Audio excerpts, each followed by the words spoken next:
Since the earliest ages, magic stood apart, feared and revered, claimed only by rare hands willing to face its depth. Legends called it a gift from the divine, yet truth stayed hidden, suspended between faith and elegant illusion. Magicians were nearly unseen among the people, until history shifted inside the Burial Empire. A mage crowned king for the first time. Many thought magic would fade, but fate moved another way. Deep underground, a dungeon breathed quietly, torches trembling against stones soaked in shadow. Crouched low, the guard mocked magic, saying only frail, low beings relied on such power. Before him lay a youth bound by unbreakable shackles, escape stripped from every possibility. His wrists were tied, skin torn and weary, white hair spilled across stone. His name was Yang. Irritation edged Yang's voice as he told Crone nothing had changed, answering the stare with a bitter smile. Confused and hostile, Crone demanded meaning, sensing deceit behind every word. Yang recalled childhood beliefs, magicians born low, thinking Crone once only warned him. Back then, he was told to hide his gift, or face exile and disgrace within the estate. Now Yang saw jealousy instead, and when spoken aloud, the overseer froze in shock. Rage broke loose.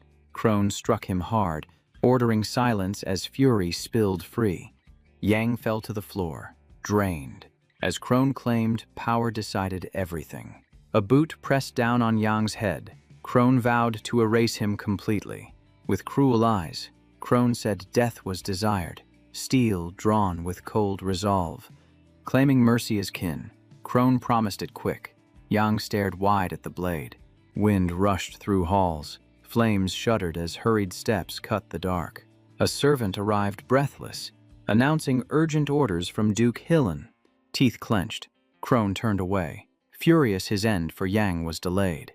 Leaving Yang on stone, he promised return and strode for the exit. Alone, Yang sat stunned, unable to accept this was the end of his struggle. He reviewed his life, hoping someone might remember his name. Duke Janvaroshan echoed in thought. Strength faded, vision drowned in haze. From fading awareness, a voice called out, "Your Highness," pleading for him to wake. Yang opened his eyes to see Neum, asking how she came. She urged escape. He stopped her, admitting she shaped his path to magic and empire. Moonlight framing iron bars. Head lowered, tears fell. He said he would stop fighting, letting fate stand. Neum asked if he forgot the old mage building near the Second Imperial Palace. She reminded him he once hid there, promising survival awaited if he ran. As children, he trusted her, studying magic texts together, chasing ancient truths. Gripping his shoulders, she said she believed he could endure whatever came. A sudden yellow blaze filled the room. A barrier formed. Yang asked what was happening. He saw blood along her arm, symbols forming across the cold stone. In fear, he begged her to stop the spell, warning of ruin. Neum said it was too late. Blood bound the ritual beyond interruption. Light exploded. Thunder followed. The space shattered under magic force. Crone stormed inside, shouting in terror at the sight before him. Strange magic flooded the dungeon, brilliant light rising as the spell awakened. With a calm smile, Naum said that God never sends trials beyond endurance. As the servant behind her swung his sword, in a heartbeat, dark blood spread across the stone floor, seeping between slabs and freezing everyone with silent terror. With a single strike, Crone ended her life, and Yang watched as her body collapsed onto the dungeon stone. Staring at the still form, Nam felt detached from reality, as if trapped inside an endless nightmare. Raising the stained blade, the servant warned the young man to pray he would never see daylight again. Blood stained the floor once more, this time meant for him, though the hero did not know it was only the start. Yan's thoughts echoed with her final words about God, hardship, and belief, now sounding disturbingly prophetic. Memories shattered through his mind, recalling how he once rose as an emperor ruling a vast empire. He remembered time with Naum in a hidden magic mansion, before ending in this dungeon without knowing his crime. His final image was her smile, erased in seconds, leaving only a painful afterimage behind. Wrapped in magic, he drifted in weightless silence, sensing his body fade as his soul reshaped itself. Facing his reflection, he saw a younger version of himself from long ago, stunned by the impossible sight. Sunlight filtered through pine branches, washing the forest in warmth and an unnatural sense of calm. Within the woods stood a grand mansion, its wide grounds lined with gardens, fountains, and blooming paths. The Count's harsh voice thundered through the corridor, striking stone walls with sharp authority. Staring at John, he shouted that the boy could barely walk and ordered him up without hesitation. Nearby, the Countess and the boy mocked him, saying he was kept only out of pity for his mother. The lady asked if the Count called him his son, but he cut her off, warning her not to speak before Sir. Struggling to rise, Jan felt dizzy and confused, asking the Duke where he was, only to be ordered up again. Standing at last, he scanned the unfamiliar room, asking who they were and why their stares felt so cold. Catching his reflection in a mirror, the hero froze, seeing himself reshaped into an unfamiliar form. Eyes wide, the young man looked around, unable to accept that any of this was real. With scorn, the Duke told Yang to stop shaming his father and behave before Sir Molan. Yang did not understand which emperor was meant, but stayed silent, choosing not to question. Angered by his reaction, the man produced an imperial decree, thrusting it forward as proof. He claimed Yang never saw it due to illiteracy, yet Yang knew he had signed no such decree. Stunned, he stood alone in the corridor, wondering who replaced him and whose body he occupied. His eyes widened at the date, confusion crushing him as his understanding of life collapsed. Reading the decree marked 1100. He realized this moment occurred 98 years before his birth. Suddenly, the document was torn from his hands, leaving Yang frozen as events rushed forward. It was Chell, snapping that his brother wasted time studying papers he could not read. Walking away, the Count said he must summon the central administrator for the ceremony. Behind them, maids whispered that this was unprecedented, wondering what Yang would do now. Glancing at his watch, he grasped that it was the year 1100, and the Emperor was unknown to him. In the mirror, he saw a stranger's face, disbelief striking as reality twisted against him. He imagined the girl holding the watch, time reversing violently as his mind searched for meaning. Remembering Neum's spell, he understood her magic had rewound time, casting him into the past. Outside, summer ruled, sunlight flooding the mansion and framing a carefully kept green garden. Before him sat a plate of meat and vegetables, steam rising with a rich and tempting scent. Yang cut a piece, tasted it slowly, and felt how distant it was from the food of prison. The Countess and Chell stared at him in shock, eyes wide, as if reality had suddenly shifted before them. Wiping his mouth, the young man felt lost.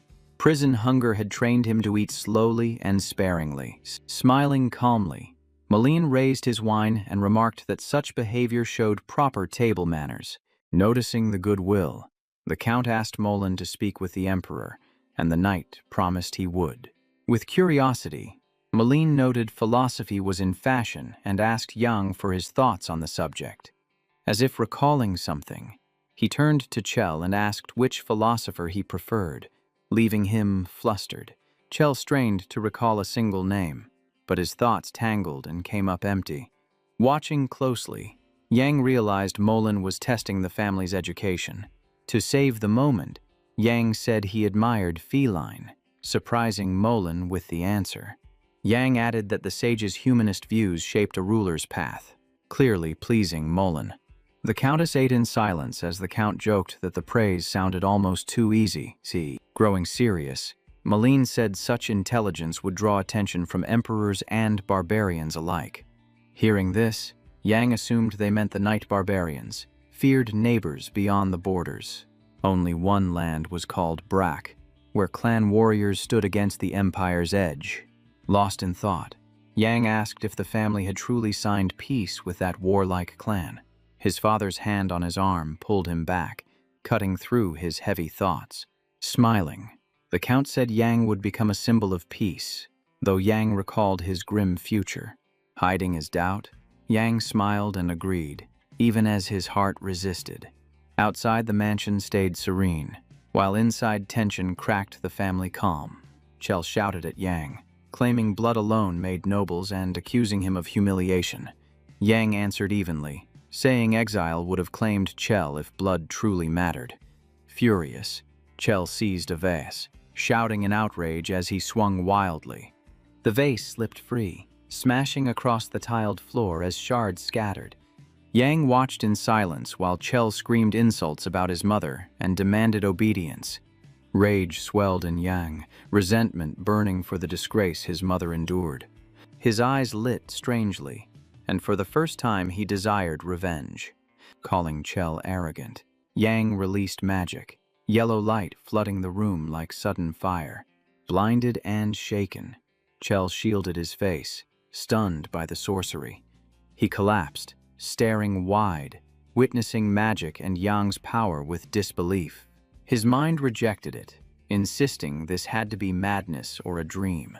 Yang coldly warned Chell to mind his words about their mother. He added that such a tongue could be silenced, threat heavy in his gaze.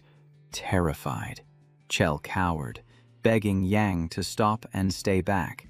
A sound at the door made Yang turn sharply, sensing intrusion. Molan entered calmly and suggested tea, ignoring the chaos. When the door opened, Yang's magic still filled the room, thick with tension and light. Molan froze, stunned by a sight he had never witnessed. Soon the Count and Countess arrived, but Molan stood speechless, shaken. Bursting in, the Count demanded answers, his voice heavy with authority. Chell trembled on the floor, struggling to rise, fear stealing his words. Stepping closer, Yang patted his brother's shoulder and smiled, saying he only meant to warn him to be careful with the vase. He then turned calmly and told Chell to stand up, while Chell kept staring in shock and disbelief. Extending his hand, Yang offered help, as the others watched in tense silence from the doorway. Losing patience, the Count ordered Hannah to take John to his room, saying he could endure no more. The dark-haired maid rushed forward at once, silently accepting the command, too afraid to protest. As she guided him away, she scolded him for acting clumsy and strange, lacking noble dignity. Hearing this, Moline stiffened, sensing danger and realizing the situation could turn ugly. They moved slowly through the second building's corridors, smaller and plainer than the main estate. The room inside was modest, only a bed and wardrobe, wooden walls bare of decoration. Opening the door, Yang saw at once how plain it was. Nothing here resembled noble living. As he stepped inside, the girl suddenly spoke, and he turned back, puzzled by her tone. She said she carried a letter from his mother, explaining he cried daily and begged to send word. Feeling pity for the boy whose body he wore, Yang understood he lived trapped like a prisoner. Calmly, Yang told Hannah he would not cry again and said she need not worry anymore. Suddenly, she asked about his food, leaving Yang confused by the sudden change. Bowing deeply, she explained her 5 siblings survived on what Yang gave, asking for mercy. Unsure of his duty, Yang stayed silent, weighing choices and their consequences. After thinking, he agreed to share his food, but only under one condition, shocking the maid. Smiling, he asked Hannah to help him when he needed it, and she agreed without hesitation, saying she would return that evening. She thanked him sincerely and left Yang alone. Once the door closed, Yang grabbed his head, cursing quietly at the mess he faced. Knowing magic returns one to their origin, he questioned why he woke so far away. Thinking deeper, Yang realized he stood in a time before his birth and needed answers fast. He knew only the Imperial Palace Ministry of Magic could reveal the truth. He struggled to imagine entering such a guarded place, yet knew failure meant losing everything. Suddenly, a warm glow filled the room, like a setting sun touching the walls. Raising his palm, A small flame formed, heat spreading through the quiet space. Closing his fist, Yang sensed this body could wield magic and endure its force. He realized this body carried immense potential, destined to become a powerful mage. Remembering his past as emperor, he noticed they shared the same name, unsettling him deeply. Confused, Yang struggled to accept such coincidences could truly exist. Hannah's voice came from outside, offering food, and Yang told her to leave it there. Afterward, he opened the door, saw the tray, and sighed at how much had changed. Bread and milk sat on the plate, and Yang saw part of his meal had been taken. Even so, he wondered if such a small dinner could truly sustain him. He recalled lunch with Mayor Mullen, remembering abundance he now deeply missed. Even then, he noticed no ghoulie fruit was served and realized its absence. That fruit sustained burial for centuries, saving countless families from famine. Once seen as a weed with poisonous seeds, safe use later cut deaths by 85%. Holding the tray, Yang realized this discovery lay 50 years ahead, unknown to all. He thought that teaching proper use of gulu might have spared the empire from famine. He entered the Count's office, where news came that advisors from the capital would arrive the day after tomorrow. Yang answered seriously, promising to act properly and not shame the Brock family before such figures. His father then said a package had arrived from his mother, stunning Yang into wide-eyed silence. From the desk drawer, the Count produced a small white cloth bag, a gift meant for his adopted son. He explained it held a few coins and a letter, then advised Yang to ask his teacher to read it aloud. As Yang examined the bag, the Count added that good behavior would earn a meeting with his mother. Yang agreed politely when a servant entered quietly, calling the Duke with urgent news. The Count gave no reply, keeping his face cold and steady while hiding clear excitement. He rose abruptly and left the office, leaving Yang alone with paper rustle and candle scent. The door slammed, and later voices behind the wall stirred Yang's curiosity and unease. They mentioned a cold boy, making Yang stare at the door, confused by the meaning. His focus shifted to a tall stack of papers on the table, drawing him closer. He chose several sheets and began to examine them, hoping for clues. Interest grew as he read easily, despite being seen by others as illiterate. Comparing records, he saw numbers that clashed badly, hiding something deliberate.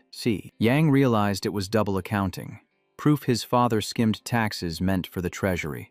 The act felt too bold, and he suspected this was why Sir Moline came from the capital. A door creaked open, and Yang's heart raced at the fear of discovery. Eyes wide, he panicked, focused quickly, and prepared to use magic. He cut the lights at once, plunging the office into darkness to avoid exposure. The Count entered, asking in surprise why the lights failed, scanning the room. A servant followed, saying the lamps were recently changed and likely faulty again. When candles were suggested, Yang suddenly cried out, drawing startled attention. The butler apologized, claiming he tripped, and the Count ordered the papers gathered neatly. The man then noticed John, shocked he was still present in the office. The Count moved fast, pulled the curtains wide, and sunlight flooded the room. In full light, he stared at Yang for answers, but Yang stayed silent. Yang stepped back and stood humbly while his father fixed him with a cold gaze. In Yang's hands remained the coin bag from his mother, held like a shield.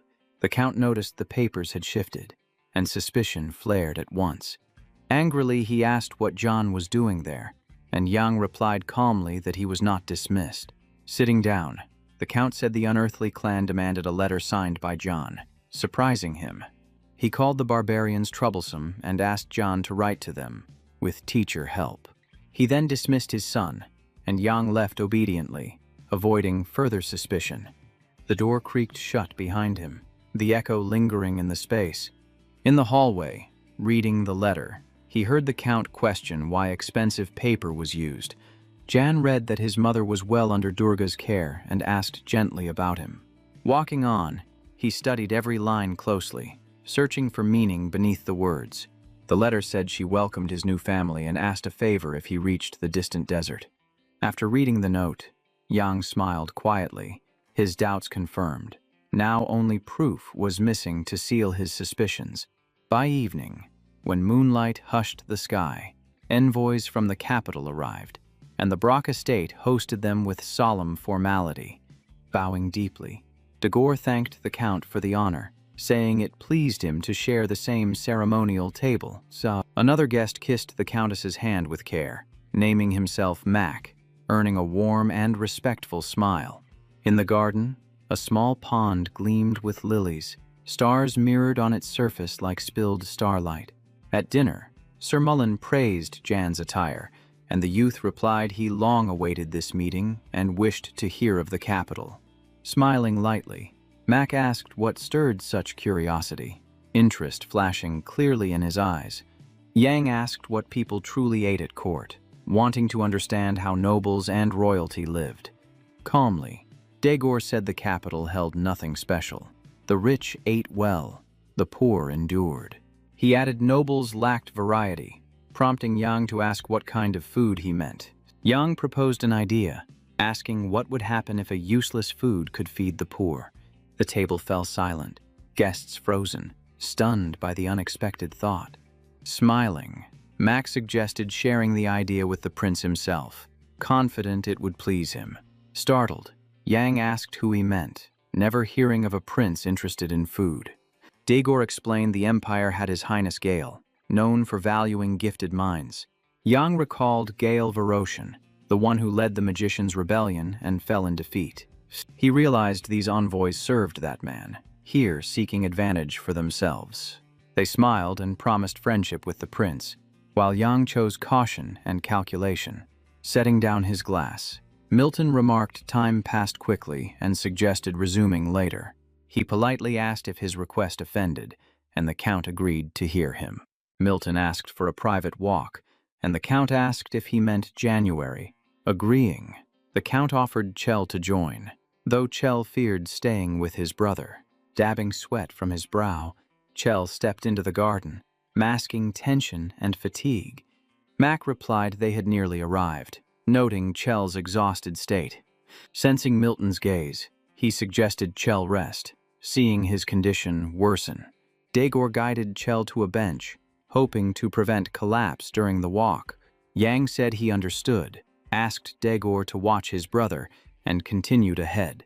Watching the lake, Milton recalled a strange golden light once seen in Yang's eyes. Stopping at a gazebo, he asked directly if Yang was a magician, eyes fixed on him. Silence lingered, and Yang weighed the danger of truth, choosing secrecy. He smiled stiffly, claiming ignorance, hiding his tension. Milton spoke warmly, saying Prince Gale welcomed magicians, as magic could reshape nations. Yang asked if that was the only reason for such interest, doubt coloring his tones. Confused, Milton asked his meaning, and Yang hinted his power was not the sole motive. Studying his reflection in water, Yang shifted topics, saying the guest had other questions. Milton stayed silent, hesitation clear, as if fearing to speak. When Yang mentioned investigating stolen taxes, Milton grew visibly tense, calming him. Yang admitted he also needed something, proposing a serious mutual deal. Shocked, Milton asked if Jan truly meant Brack's double accounts, papers that could ruin a family. Smiling, Yang asked what Milton would offer, since such crimes could reach him as well. He was reminded that adoption was unfinished. Delaying it spared him duty and forced military service. Yang turned with a calm smile, saying his request differed. Papers were tools, not the goal. He needed protection from judgment at court and land held under his sole authority. He stated clearly he would join the warrior clan even without adoption, to escape suspicion. Milton asked if he truly understood the clan's lands and harsh life. Yang showed no hesitation. Yang explained exposing embezzlement would turn his father against him. He needed safety elsewhere. A warrior clan offered strength. Yang asked if Sir would shield him and his mother. Milton sighed and shifted topics, saying Chell still lagged behind in the garden. Yang agreed politely, seeing the proposal was too sudden for acceptance. Bowing, Yang stayed behind. Sir allowed him to enjoy the view and end the talk. The man left, leaving Yang alone with plans that could shape his fate.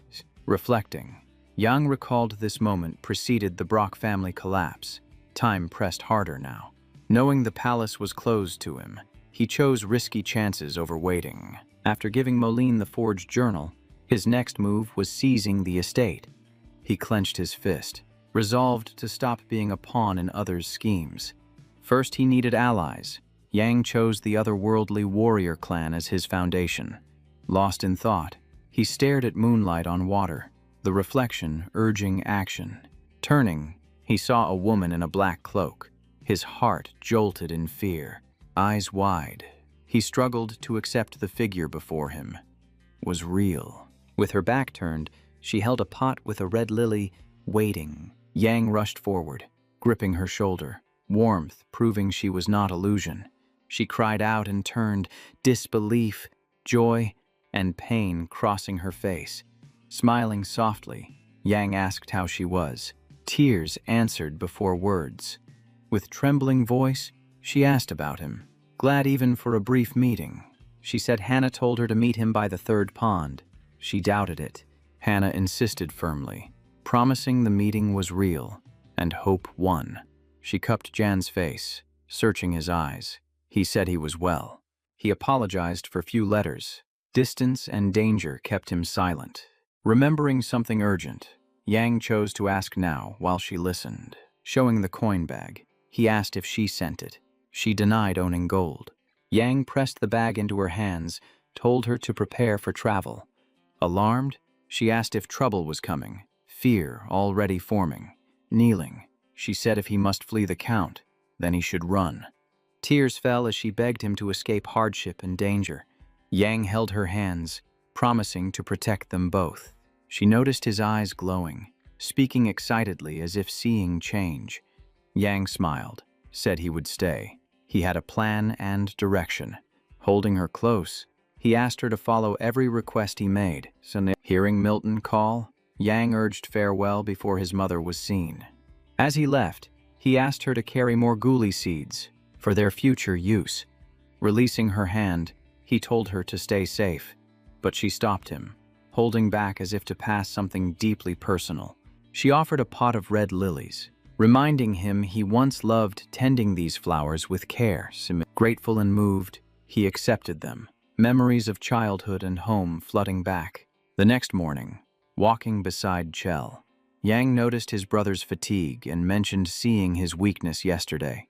Chell asked if training truly began today, and Yang answered that their father approved joint practice. Yang reassured him the first session would be light and adjusted to strength, while a stranger nearby listened closely. Standing tall with yellowed teeth showing, the man eyed the young noble boldly, testing him with a stare. Stepping closer, he asked why Yang came, and Yang said he wanted to see where fighters trained. The captain questioned his presence, alcohol heavy on his breath, his arrogance irritating Chell. Yang admitted calmly he lacked form and sought training to defend himself later. Offended, the man moved ahead, inviting them to follow and see the hidden grounds. He showed a wide field, then stores and tents where riders rested after harsh drills. As he spoke on, a loud bang cut through. Yang and Chell stopped, exchanging confused looks. Turning, they saw a whip wielder and half-naked youths inverted, and asked who they were. The captain said they were orphans, adding Yang might have joined them without luck. Chell suddenly told Theo to stop, shocking Yang with his brother's rare defiance. Yang noticed a red-haired youth standing firm, unlike others who collapsed in pain. The guards sneered and shouted, while the captain named the boy Barrick and mocked him. Screams erupted. They recoiled, moving aside to understand the sudden disturbance. Barrick screamed, and Chell sensed danger, deciding distance was wiser. Rubbing his head, the captain said the insolent boy could still be useful. A whip snapped through air, but the man stopped Theo, preventing serious harm. Barrick dropped to his knees, and the captain judged him weak and unready. Barrick glared with burning hatred, thoughts of retribution churning within. Moving on, The man said the boy lacked talent and would achieve nothing. He claimed effort alone fails sometimes. Knowing when to stop matters. Yang and Chell listened, outwardly calm, inwardly weighing their own strength. The captain met Yang's gaze, both silent, reading each other, asking if they were done. Yang suggested resting in shade to continue strong. Looking at Barrick, he said he would not watch his suffering, hoping the boy endured. Sunlight crowned the trees. Yang reminded himself he could have stood there. Approaching, Yang asked if his name was Barrick. The red-haired youth turned in surprise. Smiling, Yang asked if he could rise and continue training. Angered, Barrick demanded his identity. Yang introduced himself and offered help. While Chell, Theo, and the captain watched, Barrick rejected him, showing fierce independence. Grabbing his chin, the man said he would ignore words and watch reactions. Bruised, Barrick broke free and dodged cleanly, showing sharp reflexes and strength. Pressing his head down, he told Yang to leave him alone, choosing his own path. Yang poured a strange elixir into his mouth, knowing magic strained ordinary bodies. Watching closely, Yang waited to see Barrick's reaction and hidden potential awaken. Lying on the ground, the captive felt unfamiliar energy surge through him, spreading heat, tension, and sharp awareness across his body.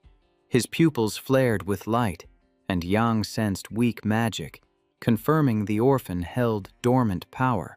It was the force of a magic swordsman, clear and responsive, proving Yang's judgment was correct. In one swift motion, Barrick knocked the flask away, his precision and strength startling Yang. The container skidded aside as rage surfaced in Barrick's eyes and rigid stance. Barrick demanded what was mixed into the water, distrust and anger shaking his voice. Watching closely, Jan answered calmly that nothing was added, studying the energy stirring within him. Seeing the orphan recover, Yang said he had matters to attend to and turned away. Rising unsteadily, Barrick examined himself, stunned by his sudden strength. Confused, he called after Yan, but the hero was gone, leaving him alone with questions. Yang walked off without looking back, while Barrick stared after him in silence. Gazing at the flower, Jan decided to write his mother, assuring her he endured. Recalling song verses, he wrote of moonlight and hope beyond darkness. Carefully, he formed each letter on fine paper, wanting her to feel his care. His teacher sat beside him, correcting words and guiding clarity. Standing to leave, Jan thanked him sincerely for steady support. Watching him hurry, Jan asked if he was always so busy. The tutor paused, confused, and Jan noticed his strange demeanor lately. Hesitating, the man stayed silent, and Jan said answers were not required. Packing his bag, the teacher avoided explanation, while Jan reassured him. Sweat beaded on the tutor's face as he searched for words. The teacher left, and Jan remained alone at the table. Something caught Jan's eye on the floor, a paper left behind.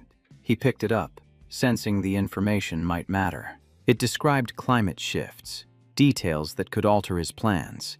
Later, he trained with Chell under harsh sun, fatigue slowing them. Running ahead, the coach said 40 minutes remained, unheard by Chell. Pushing harder, they chased pace and endurance to finish strong. Near a fine building, a scream rang out, making Jan turn. Barrick charged with a sword, fury driving his fast strikes. His opponent evaded cleanly, showing skill and discipline. Barrick lunged barehanded, but the stranger slipped away again. Steel met steel. Blows traded as tension tightened. Neither yielded, each probing for weakness in the clash. The opponent cursed, barely holding defense without overreaching. Barrick leapt and roared, forcing total focus. Stepping back, the man told him to calm down and stop. As he turned away, Barrick called him Mayrail, freezing him. He stopped and demanded how that name was spoken aloud. Holding his weapon, Barrick said the fight was not finished. His eyes burned with revenge and resolve, a fierce hunger to win, driving every breath and thought. Confused, Merrill asked if the boy sought death. testing his resolve and readiness for consequences. Stepping in, he drove a brutal kick into Barrick's stomach, dropping him before he could react. Spitting insults, the rival mocked him for not learning fast enough, laughter rising from the benches. Mayroll warned coldly that such bravado would end badly, his tone sharp and threatening. Slumped near the crates, Barrick said he did not want to fight, exhaustion and doubt surfacing. Silence followed, the sun overhead, until someone suddenly called his name. Seeing Jan, Barrick snapped in irritation, asking if it was that same bothersome boy again. Telling him to leave, he showed no interest, but Yang said he needed a way to defeat Miral. Sneering, the orphan asked if cheap tricks were suggested, claiming he used none, while Yang only smiled. Drawing his blade, the captive threatened to kill him if he kept speaking, fury breaking through. Yang smiled calmly, saying he pitied Barrick, showing concern despite the hostility. Barrick swung, but Yang stopped him with one motion, speed and control overwhelming him. Eyes blazing, Yang said he would help, but demanded help in return, setting firm terms. Placing his hand on Barrick's head, a strange glow flared, freezing the orphan in shock. Power surged through Barrick's body, energy filling him as a slow smile formed. Magical light spread outward, brief flashes sparking like distant lightning. Releasing him, Yang stepped back, watching closely for Barrick's response. Barrick suddenly leapt forward, and Yang expected exactly this reaction. As Merrill turned away, Barrick attacked, his power flaring in a strange, magical form. Feeling wrongness, the man turned, froze in disbelief at the unfamiliar force. Barrick appeared beside him instantly, catching him unprepared and shattering his defense.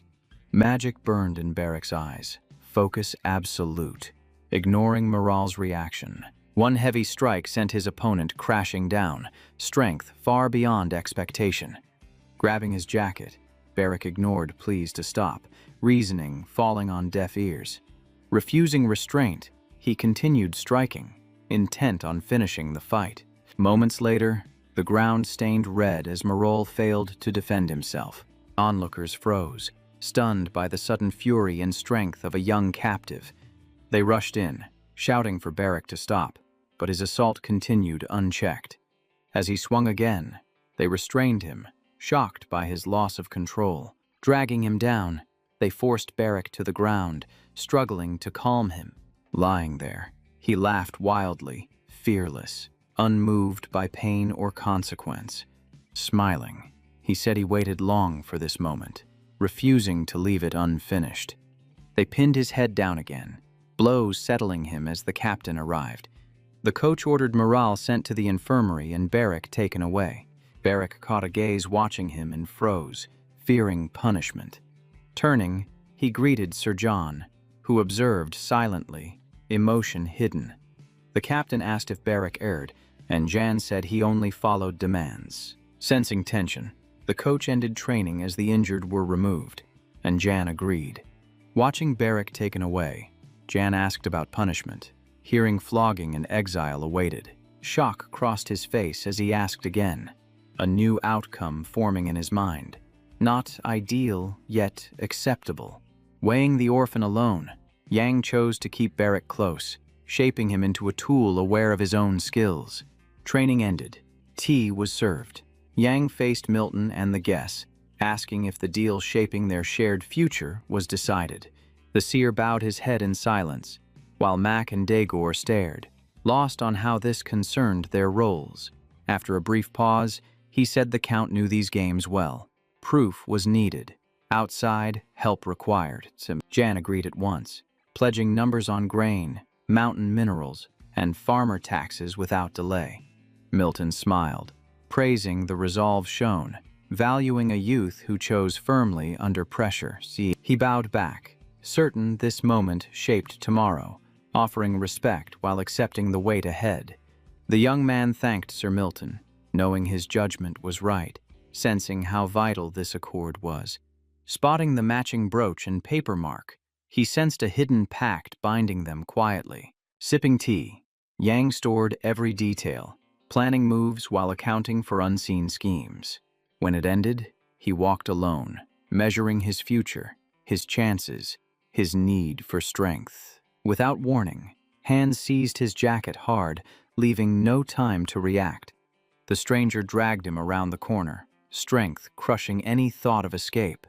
A servant heard noise in the garden, dismissed it as background sound, blind to the danger. When asked, the other servant laughed it off, refusing to take the sound seriously. They blamed wild dogs, while behind the wall Barrett pinned Jan with fierce resolve. Calm and steady, the hero remarked on the strange greeting, asking how the orphan came here. The boy stared without blinking, silent and tense, eyes burning with unstable intent. Barrack finally spoke, saying he argued all night, yet the senior butler allowed him free access. Watching him closely, Jan sensed fixation, suspecting Count Brack stood behind this. Grip tightening, the orphan sneered about drugs, admitting unease whenever near the hero. Unshaken, the reply came firm, denying tricks and showing full control. Smiling, he called Barrack brave but dull, said the water was his own, untouched by deceit. Eyes wide, the orphan struggled to understand, shaken by the force of magic within him. Taking his hand, Yang said he would satisfy that curiosity, ready to explain energy and magic. He asked for a promise in return, the gravity of it widening the orphan's eyes. With a quiet smile and bright gaze, he told him to hide his golden eyes and magic.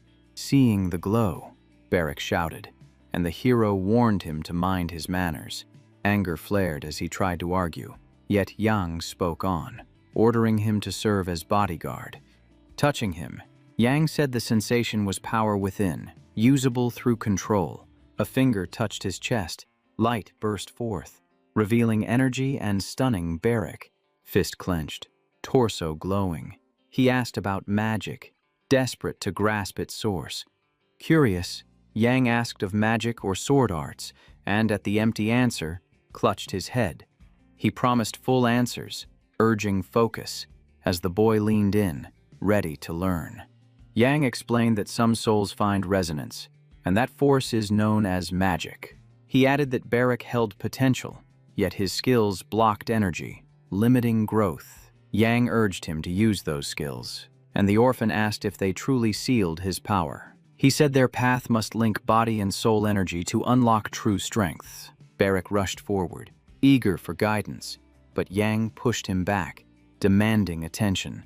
The orphan pressed on, asking what was required, while the hero warned him to be certain, because protection would be constant and everywhere. The boy saw no issue, saying he had no home or kin, and the hero calmly added that death was possible, which the boy accepted.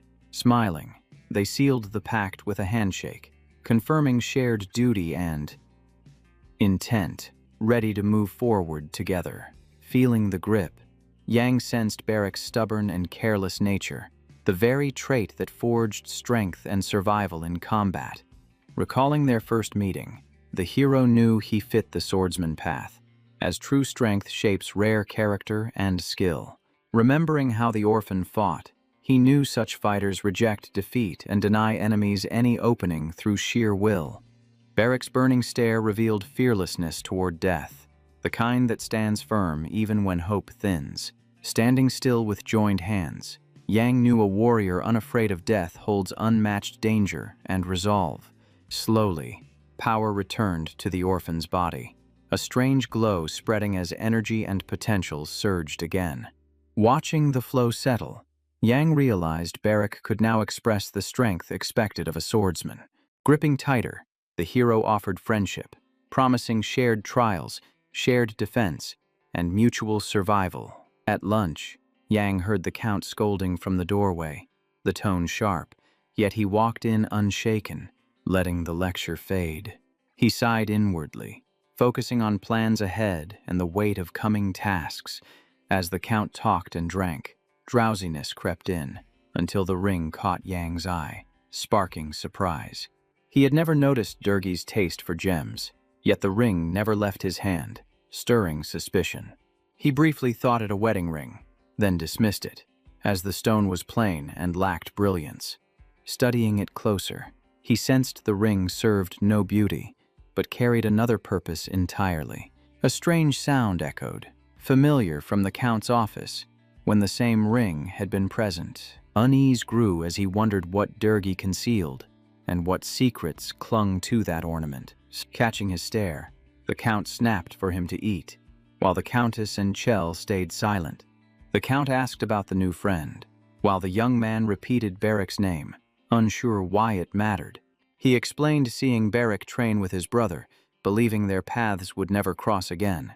Curious, the Countess asked what followed, and Jan said the orphan attacked another person. Offended by the idea, she questioned such friendship, and the hero replied that it was his choice. Smiling, he accepted his new mother's advice on study, agreeing and recognizing its value. The Count spoke coldly, saying failure to read and write in 3 months would cost Barrick his life. Elsewhere by the fountain, Milton and the tutor spoke quietly, sorting details and future moves. The sister asked if the task was manageable, and the man bowed, pledging timely success. Feeling watched, he turned sharply and caught unfamiliar eyes fixed on him. Holding the paper, Yang asked for the teacher, learning he had spoken with the sir, raising doubts. The man excused himself, claiming brief words, though Yang noted the long absence. Taking his hand and passing the paper, Yang spoke of fading imperial control and his father's stalled conflict. Smiling, he asked how Durgi would react to a capital official meeting his son's tutor in secret. Lowering his head, the tutor called it idle talk, asking if ignorance was truly so hard. Tension lingered as Yang said he could overlook it, but only under one condition. He asked the tutor to speak with his father in the garden tomorrow for half an hour, and the man agreed. Adding more, Yang handed a paper on the desert, requesting a map and late spring climate details. With a faint smile, he said he trusted the tutor's intellect to grasp the intent and act correctly. Bowing deeply, the man confirmed understanding the goal, ready to act precisely and quietly. Magical energy flared again, lighting the space with strange sparks like fleeting fireworks. Yang spread his fingers, gauging the ring's width, memorizing size, weight, and every fine detail. The glow reflected the ring's shape as he judged the stone, then noticed flaws in proportion. Facing blank pages, he struggled to capture the ring with perfect scale and precision. Choosing action, he moved the pen fast, sketching curves and edges to mirror the original. Hannah entered suddenly and called his name, breaking his focus for a brief moment. By then, Jan had finished, and she saw the drawn ring and notes beside it. Studying the page, she said it matched the Count's ring, impressed by the likeness. He agreed, explaining his father never removed it despite disliking diamonds, which raised concern. He praised the maid's sharp eye, noting her skill in spotting what others missed. Still, the choice of diamond puzzled him, questioning why such a stone became a key. Thinking deeper, Yang realized diamonds resist electricity, revealing a crucial function. He recalled the desk's hidden drawer using electric protection, making the ring a bypass tool. Smiling, he thanked Hannah for the insight and asked for a replica ring with a rubber layer. The next day, the tutor entered the Count's office, ready to distract him as planned. Smiling politely, he said the talk would take time and thanked Durgi for agreeing. He led the Count out, and the man followed without suspicion or protest.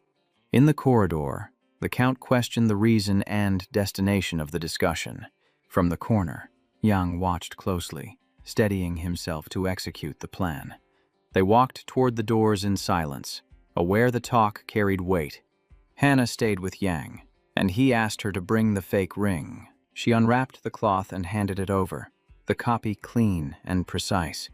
Holding it, Yang confirmed the size matched, the rubber layer securing the function. He paid her with coins, hoping to help her family, and she smiled with joy. Before leaving, he told her to stand watch, and she agreed without hesitation. Turning back, Yang asked if Barrick was ready, testing his resolve and focus. The boy hesitated, asking why he had to do this, concern clear in his voice. Yang held his hand, explaining the guard must block all entry to the office. Eyes burning, Barrack said he would succeed, ready to face the duty. Yang warned him failure would ruin everything, stressing the weight of his role. Inside the office, Yang approached the desk and noticed a strange bowl on top. Feeling along the mechanism, he found the slot and inserted the fake ring. With one smooth motion, the drawer opened, clean and effortless. As it revealed itself, Yang paused, surprised by the device's simplicity. Relief followed as he saw the task demanded far less effort than expected. Inside lay letters from otherworldly warrior clans, written in an unfamiliar tongue, and taking fresh paper, he copied them carefully, planning to study them later. He briefly considered that adding a date and seal would grant authority. Acting without delay, Yang took the count stamp and moved forward. The Treasury would cross-check it with tax records, strengthening its credibility. Finished, he folded the papers, determined to return everything untouched. A voice sounded beyond the door asking for the count, and Yang froze, fearing discovery by an outsider. A servant entered at once, spotted Yang holding papers, and stared in open confusion at his presence. Sensing danger, Yang chose magic, aiming to blur events and dull the servant's focus. Energy surged as pale light filled the room, and the servant's awareness began to fade. When the count returned, he found the servant collapsed, assuming madness without grasping the cause. The butler stood stunned by the table, while Durgi seethed, weighing swift punishment. Slamming the table, Durgi ordered the servant removed, shocking the man who heard it. Durgi shouted for exile and confiscation, staff freezing behind the doors in disbelief. The maid and the boy fled the estate fast, fearing the count's anger and saving themselves. Elsewhere, Barrack ate an apple and asked how the clash between servants and count ended. Yang smiled, saying it was close, while the orphan fumed about nearly dying from the risk. The young man asked if Durgi learned of the search, and Yang asked why it mattered. Recalling the moment of capture, Yang knew his father blamed him for the intrusion. Fulfilling the task, the teacher drew maps and forecasts, marking risks to prepare Yang. He warned of likely sandstorms, stressing caution for the journey ahead. He added a note, and Yang pondered succession and its impact on the future. Studying the papers, Yang sensed their value and the need for strict protection. Realizing the letter had a recipient, he linked it to otherworldly warriors and future moves. Barrack approached, noting black marks were text, white was paper, earning Yang's approval. Wagging a finger, Yang silenced him and asked if orders were remembered. Barrack nodded. Standing straight, Barrack repeated the orders about the key, papers, and message route. He added the task for Yang's mother to leave, hide, and gather gyuli seeds. Pleased by his memory, Yang praised him, while Barrack laughed at the simplicity. At the window, Yang saw a thin horse and a robed servant, watching with interest. Smiling, he asked where Barrack planned to exit, and the boy said the main gate. Spotting the crowd, Yang told him to use the rear exit to avoid notice. Among them stood a man with an eagle, scanning the courtyard with sharp focus. The man noticed Yang and locked eyes, silent and intense. Yang smiled back, telling Barrack the gate would be loud, choosing another path. That evening, guarded in the office, Yang met a stranger on urgent business. The man named himself Balamisen Nurserin, envoy of earthly warriors, earning respect. Yang greeted him calmly, saying it was an honor to meet such a messenger. Cutting pleasantries, the Count asked the reason for this sudden visit. The envoy said the deputy head was critical and peace talks were needed. He stressed preparation was vital and urged them to grasp the moment's weight. He explained the deputy mattered more than the chief, guiding the clan spiritually. As a revered mentor, his death meant a year of mourning and rites. To prevent chaos, they sought peace with Brack before that loss occurred. Confused, the Count questioned why he should heed the Balamists. Calmly, the envoy said the deputy shaped every decision and path of their people. From ancient days, he guided the clan's path, earning deep reverence. his gaze alone granting authority and approval. Without delay, he demanded Yang face him directly, meet his eyes, and prove the weight of his intent. Enraged, the Count shouted about insults to his bloodline, citing promised imperial documents, while Balaam replied he never received them. Refusing to yield, Dergi explained Yan was born of his second wife, and decrees were not granted lightly. The guest questioned this with doubt, asking if such papers truly proved lineage, his tone edged with disdain. Fixing his stare on Yang, he said only the deputy's righteous gaze could confirm blood and truth. As the Count fumed and Jan stayed calm, Bellamy grasped the scheme, yet questioned the register entry and its aim. At the same time, the hero considered peace failing if the deputy died now, weighing a new registry. Watching his father, the young man tried to read Dergi's thoughts and foresee his next move. Smiling, Dergi embraced him, saying the situation was clear, signaling readiness to proceed. Pressing his shoulder, the Count warned of coming changes and suggested delaying talks until morning. Turning to his son, he smiled and said the butler would escort him, restoring order. Calm and formal, Bellamy thanked the Duke for hospitality, showing respect and future intent. As he turned to leave, the guest added that he expected a just ruling from Dergi for the Emperor. Entering the carriage, the Count bristled at the sudden visit, irritated by the urgency. Deciding the youth was kin to the clan chief, he ordered documents prepared and told Yan to arrange a fitting welcome. Bowing low, the hero agreed to fulfill every task, accepting his father's command. The gates opened wide, the carriage surged ahead, wheels echoing against stone. Bathed in moonlight, the young man noted how fast his father moved, sensing firm resolve. Night silence settled, and the hero exhaled, relieved the Count was gone, leaving him alone with the envoy. He set the table, smiled, and offered food, noting the road's toll and the need for rest. Servants stared at the spread, as Yang asked a favor and the envoy listened closely. Steady-voiced, the hero requested an escort to the clan deputy, stressing security. The guest replied that only Yang was promised. Others were excess weight. Smiling, yet puzzled, Yang asked what burden he meant, seeking clarity. Barrack stepped out behind him with a pack, saying he was ready to help and obey. At the shout, the envoy burst into laughter, startling everyone nearby. Meeting his gaze, Yang asked why that remark caused such laughter, noting his odd reaction. Growing serious, Bellamy said the hero spoke nonsense and carried too much confidence. He added that Yang was no different from their warriors, a claim that confused the room. Studying him, he asked if Yang truly meant dragging two people unable to endure desert thirst. Calmly, Yang replied that his partner lacked wit but had strength, and aid was always needed. After tense thought, Bellamy lowered his hands and agreed to consider, under one condition. With a sly smile, he said Barrack must defeat his men to prove worth. When darkness fell, they moved to a clearing, moonlit ground set for a deciding duel. Steeling herself, Sue said youth had its cost, then granted a 5-minute head start. Eyeing her with disdain, Barrack asked John if he truly had to fight a girl instead. As she warmed up with ease, the boy muttered, noting no crowd came to watch. Meanwhile, the hero warned Barrack that carelessness would bring regret. He knew no one came because the strength gap was vast, and all expected Sue to win.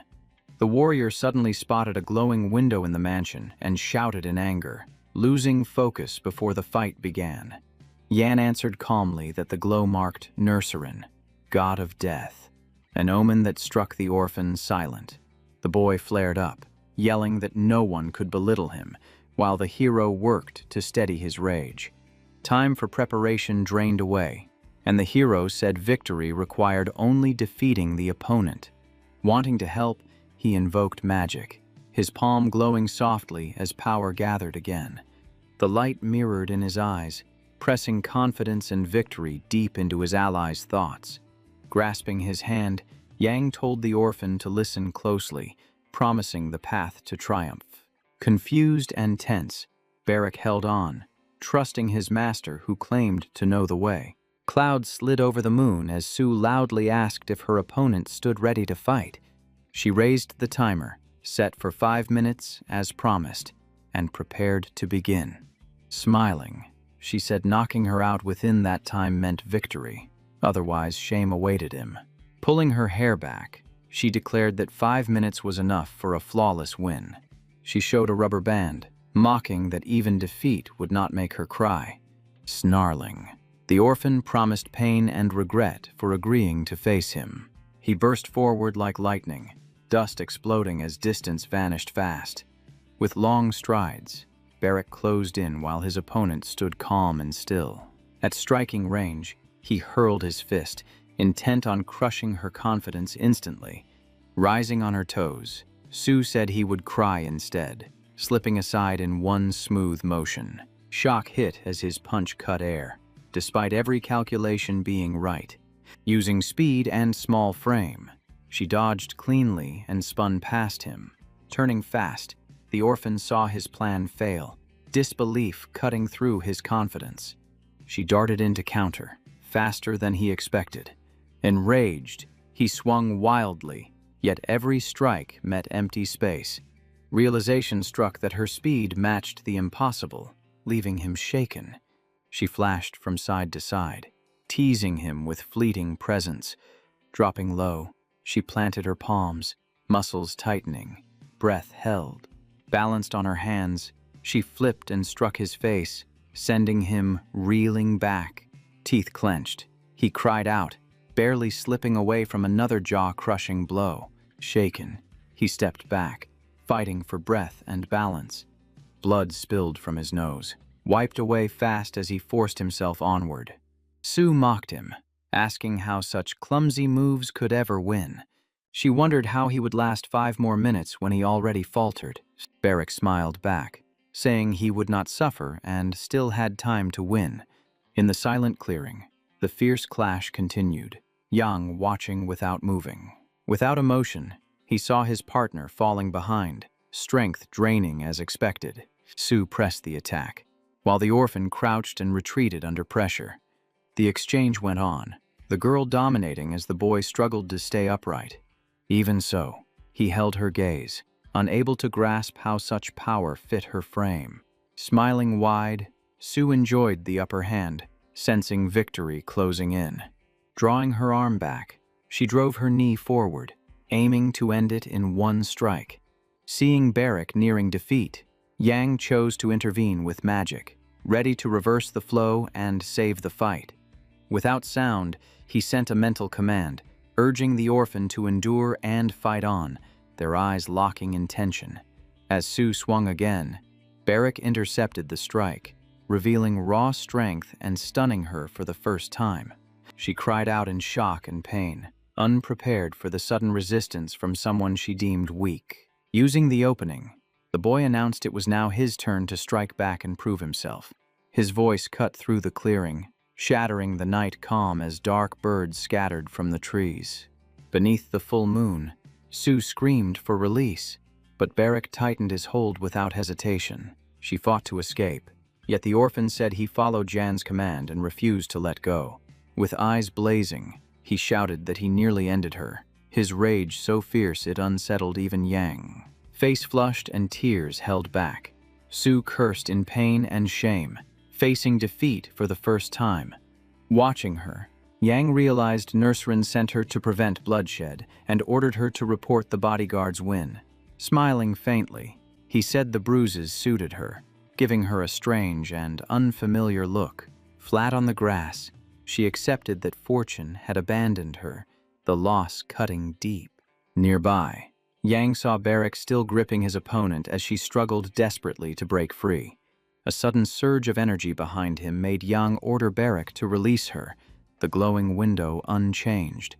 Balaam observed closely, judging not only the clash but the bond between the two fighters. Meeting his eyes, Yang felt relief at winning the wager, though talks were far from finished. Seeing Su's battered face, the envoy grew angry, this no longer resembling friendly sparring.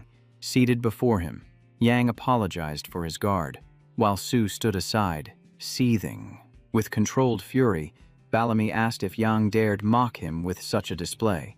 Calm but surprised, Yang asked what blame he carried, since he never entered the fight. The ambassador pressed on, pointing to Sue's bruised face as proof of insult. Irritated, Nurserin asked what might have happened had Barrack struck without restraint. Yang only smiled, while the guest stared coldly, as if probing his very core. Before them stood an orphan. Then Bellamy suddenly laughed, turning the tension into amusement. Yielding, he admitted the young count had admirable resolve and declared him victorious. Glancing at the orphan behind Yang, the envoy said they would take him into the great desert. Bowing deeply, Yang thanked him for allowing a companion, valuing the trust shown. Still fuming, Sue yelled at Barrack for medicine for her face, though her tone hinted jest. The next day, the count met the envoy, announcing acceptance of the proposal and a truce. Bowing, Bellamy thanked Durgi for wisdom and support, speaking for clan and ancestors. Shaking hands, he asked respect be passed to the chief, parting with trust strengthened. A week later, in his room, Yang bid Hannah farewell, embracing as she begged him to return alive. She wept against him, promising Alan would cook for his return, her words weighing on him. His expression hardened as he asked her to listen closely, warning what followed would change her fate. Leaning in, he whispered that she must quit the estate while he was gone, leaving her stunned. Shaken, she asked why, and he said only that it would save her later. Holding her shoulders, he thanked her sincerely, while Hannah tried and failed to protest. Knowing he had cut ties with the estate, Yang chose to depart without delay. Under the bright sun, he walked toward the gate with resolve, ignoring all attempts to stop him. Eagles circled the clear sky, wide wings cutting the air as if escorting the caravan and signaling a turning point. Below them, Bellamy traveled with his allies and Yang, crossing the great desert toward the warrior clan. A massive yellow palace emerged from the sands, long prepared to receive the envoy and his companions. Seated upon his throne, Chief Kokanir greeted the visitors, stating his readiness to hear terms and judge their worth. Raising his hand and bowing, the count spoke for his house, while the hero stood nearby, silent and watchful. Wasting no time, the commander proposed immediate talks and urged sealing a truce to secure alliance. Durgi examined the document with care, knowing a single error could cost honor and trust. Drawing a small vial, he said it held a blood kinship potion meant to prove Yang as his true son. Yang pricked his finger first, then the count followed, their blood merging inside the vial. As the ritual ended, the vial glowed blue, confirming blood ties through ancient sorcery. Bellamy leaned in to whisper to Kokanir, yet the chief revealed nothing, his face unreadable. At last, he said the first advisor Vincent must judge it. Only then could the rite conclude. Remaining composed, the Baron agreed, though he questioned why faith lay more in a shaman than blood. Taking a blade, the chief cut his palm, letting blood fall onto the pact as tension filled the hall. Yang and Durgi watched in silence as blood stained the pages, a warrior ritual unfolding. Using his bloodied finger, Kokanir signed, sealing the alliance with authority and resolve. He clasped hands with his guest, declaring the pact active, as the Baron praised Brock and the clan. A horse-drawn carriage waited outside, sun blazing, guards escorting it toward the desert edge. Before parting, the count embraced Yang, showing rare concern absent in years past. Leaning close, Durgi whispered a reminder of the single reason the young man still lived. Yang replied calmly that he remembered, acting for the honor of House Brock, with no other path. As the carriage vanished into sand, Yang and Barrach watched, sunlight burning against their faces, heat pressed down hard, air wavering, each step through the desert growing heavier. While preparations continued, the orphan complained of thirst, drinking water again and again. Unfolding the map, Yang pointed out Vincent's location, their destination in the coming days. Soon they reached the advisor's castle, palms rising high, peace settling over the grounds. People bowed and rejoiced at the chief's arrival, while Yang and his disguised guard stayed aside on horseback. Sweat streamed as whispers spread, guessing which youth was the count's son. Concerned, the chief dismounted and asked after the advisor, learning she had improved. Turning sharply, Cockanier summoned Yang, gaze sharp, voice firm and commanding. Calm and steady, Yang dismounted and followed, holding his focus. Minutes later, they stood before towering wooden doors to the deputy's chambers. Inside lay an old woman on a bed, the chief approaching as Yang waited respectfully aside. As Cockanier explained the visit, Yang bowed and waited for instruction. Taking her hand, the chief helped Vincent sit, honoring her age and wisdom. Seated, she whispered in her tongue, the chief listening closely and nodding. Turning back, he said she would speak in her language, and he would translate. Fixing her gaze on Yang, the old woman said she must judge his worth and called him closer. With slow, steady steps, Yang approached the bed, sensing fate near. She seized his hand with crushing strength, power far beyond her frail frame. Her eyes flared with light as she asked whether the hero carried Braha blood or came from another line entirely. Alongside Jan's image, visions of the Emperor surfaced, past form and future shape overlapping in her sight. With his palms resting in the seer's hands, the young man firmly confirmed his descent from Count Durgi. Startled, she said his presence signaled peace, and he replied that the Brock bloodline was his only fate. Silence stretched as Vincent kept holding him, their locked gazes heavy with unspoken meaning. At last she released him without a word, leaving a thick silence pressing on everyone nearby. Seeing her frailty, Cockanier announced their departure and urged her to rest and recover. Barrack and the servant waited at the exit, both turning in surprise as Yang emerged beside the chief. The captain strode ahead with purpose, Yang following, his thoughts drifting far from the present. Unexpectedly, the man ordered that the young man and his guard be housed with the clan, showing trust. Turning back, he declared a welcoming feast that night and demanded their presence without excuse. Without further words, the chief departed, leaving the unsettled hero watching him go. Barrack rushed over at once, shouting with excitement, eager to know what the chief had said. Yang repeated Cockanier's words plainly, and the orphan brightened, relieved by the outcome. That evening, the feast unfolded as promised, food, music, and laughter filling the hall. At the set hour, Yang and Barrack entered with full cheeks, then were called out and turned in surprise. The chief smiled, asking if they had rested, with Sue beside him, fully recovered. The guests thanked Cockanier for his hospitality, and he invited them to sit close in clear favor. He praised the desert map Yang provided and asked permission to keep it permanently. Turning calmly, Yang said they could use it freely, as that was its purpose. Lighting a cigar, the chief said Count Brack raised at least one worthy son, honoring the house. Yang's attention fixed on the roll in his hand, alertness rising as he studied it. After a moment, he recognized Garuda leaf, shocked by its forbidden nature. Watching it burn, he recalled its use as a stimulant with extreme effects on soldiers. Memories surfaced of Durgi scheming to acquire the plant, risking everything for profit. His thoughts sank into the past and his mother's parcel, longing tightening in his chest. He recalled a strange note among the gold, shocked that his illiterate mother had written. The letter asked him to bring those leaves, which felt wrong since she never smoked. He realized it was his father's plan, meant to shift blame onto the woman if caught. Cockanier's voice snapped him back, and Yang raised his head, hiding his stirred emotions. Catching his look, the chief warned sharply not to stare at Garuda, leaves meant only for warriors. He added that interest here was tolerated, but nowhere else would questions be allowed. Smiling, Yang said he understood, noting the leader's sharp awareness.